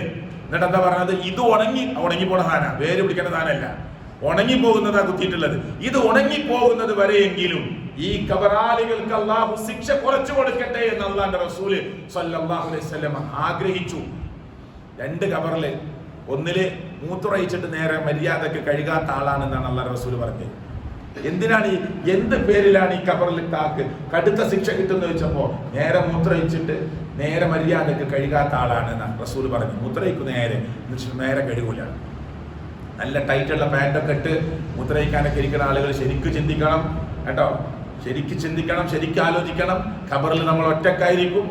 നമ്മൾ നേരെ മൂത്രമൊഴിച്ച് വൃത്തിയാക്കാത്തതിന്റെ പേരിൽ കടുത്ത ശിക്ഷ ഖബറിൽ നിന്ന് വാങ്ങേണ്ടി വരും. അള്ളാഹു നമ്മെ കാത്തി രക്ഷിക്കട്ടെ. മറ്റേ ഖബർത്താളെ കുറിച്ച് ചോദിച്ചപ്പോൾ കുറേ കാരണങ്ങൾ പറഞ്ഞ കൂട്ടത്തിൽ ഒന്ന് ഗീബത്ത്, ഏഷണി, പരദൂഷണം, നാവ് സൂക്ഷിക്കാത്തതാണ്. അള്ളാഹു നമ്മെ കാത്തി രക്ഷിക്കുമാറാകട്ടെ. ഇൻഷാ അള്ളാഹ് ഖബറുമായി ബന്ധപ്പെട്ട് ചില കാര്യങ്ങൾ നമുക്ക് അടുത്ത ക്ലാസ്സിൽ പറയാം. അള്ളാഹു മുതൽ പഠിക്കാനും മനസ്സിലാക്കാനുമുള്ള തൗഫീഖ് അള്ളാഹു പ്രദാനം ചെയ്യുമാറാകട്ടെ. എനിക്കും നിങ്ങൾക്കും സർവശക്തനായ റബ്ബ് നല്ല മരണം നൽകി നമ്മയും നമ്മുടെ കുടുംബത്തെയും അള്ളാഹു അനുഗ്രഹിക്കുമാറാകട്ടെ. നമ്മുടെ കൂട്ടത്തിൽ നിന്ന് മൺമറഞ്ഞു പോയ ഓരോ മുഅ്മിനിനും അള്ളാഹു മഗ്ഫിറത്തും മർഹമത്തും പ്രദാനം ചെയ്യുമാറാകട്ടെ. സർവശക്തനായ റബ്ബിന്റെ അപാരമായ അനുഗ്രഹം കൊണ്ട് മരിക്കുമ്പോൾ ലാ ഇലാഹ ഇല്ലല്ലാഹ് എന്ന കലിമത്തു തൗഹീദ് ഉച്ചരിച്ച് മരിക്കാനുള്ള മഹാഭാഗ്യം അല്ലാഹു തആല പ്രദാനം ചെയ്യുമാറാകട്ടെ. അല്ലാഹുവേ, ഞങ്ങളുടെ കൂട്ടത്തിൽ ധാരാളം രോഗികളുണ്ട്, നീ ശമനം കൊടുക്കണേ അല്ലാഹ്, നീ ആശ്വാസം കൊടുക്കണേ അല്ലാഹ്. കടത്തിലകപ്പെട്ടവർ ഞങ്ങളുടെ കൂട്ടത്തിലുണ്ട്. അല്ലാഹുവേ, പടച്ചവനെ റബ്ബേ, നീ അതിന്റെ പോപ്പടികൾ കൊടുത്തുകൊണ്ട് കടത്തിൽ നിന്ന് രക്ഷപ്പെടുത്തി അനുഗ്രഹിക്കണേ അല്ലാഹ്. കച്ചവടത്തിലും ക്രയവിക്രയത്തിലും ബിസിനസ്സിലുമൊക്കെ അല്ലാഹുവേ നിന്റെ റഹ്മത്തും ബറക്കാത്തുകളും നൽകി നീ അനുഗ്രഹിക്കണേ അല്ലാഹ്. അല്ലാഹുവേ, ഞങ്ങളുടെ കുടുംബങ്ങളിൽ നിന്ന് മരണപ്പെട്ടു പോയ ഞങ്ങളുടെ ഉപ്പമാര്, ഉമ്മമാര്, ജേഠാനിയന്മാര്, ഭാര്യഭർത്താക്കന്മാര്, അല്ലാഹുവേ നിന്റെ ഇഷ്ടദാസന്മാരായ അമ്പിയാക്കന്മാരുടെ, ഔലിയാക്കന്മാരുടെ, സിദ്ദീഖുകളുടെ, ശുഹദാക്കളുടെ കൂടെ അവരെയും ഞങ്ങളെയും ഉന്നതമായ സ്വർഗത്തിൽ നാളെയുടെ ലോകത്ത് പ്രവേശിപ്പിച്ച് അനുഗ്രഹിക്കണേ അല്ലാഹ്. ഒരു മനുഷ്യന്റെ ഏറ്റവും അവസാനത്തെ വാക്ക് ലാ ഇലാഹ ഇല്ലല്ലാഹ് എന്ന കലിമത്തു തൗഹീദായാൽ അവൻ രക്ഷപ്പെട്ടു എന്നത് അല്ലാഹുവേ നീ പഠിപ്പിച്ചതാണല്ലോ. അതുകൊണ്ട് മരിക്കുമ്പോൾ ഉറക്കെ പറയാൻ കഴിഞ്ഞില്ലെങ്കിലും മനസ്സുകൊണ്ടെങ്കിലും ആ കലിമത്തു തൗഹീദ് ഉച്ചരിച്ചുകൊണ്ട് ഐസിയിൽ കിടക്കുകയാണെങ്കിലും അല്ലാഹുവേ, ഒരു അപകടത്തിൽപ്പെട്ട് ഒരു അക്ഷരം പോലും ഉരിയാടാൻ പറ്റാതെ കിടക്കുകയാണെങ്കിലും അല്ലാഹുവേ ലാ ഇലാഹ ഇല്ലല്ലാഹ് എന്ന കലിമത്തു തൗഹീദ് ഉച്ചരിച്ചുകൊണ്ട് മരിക്കാനുള്ള ഭാഗ്യം ഞങ്ങൾക്ക് നീ നൽകി അനുഗ്രഹിക്കണേ അല്ലാഹ്. ربنا آتنا في الدنيا حسنة وفي الآخرة حسنة وقنا عذاب النار. ربنا تقبل منا إنك أنت السميع العليم. ربنا تقبل منا إنك أنت السميع العليم. ربنا تقبل منا إنك أنت السميع العليم. آمين آمين برحمتك يا أرحم الراحمين.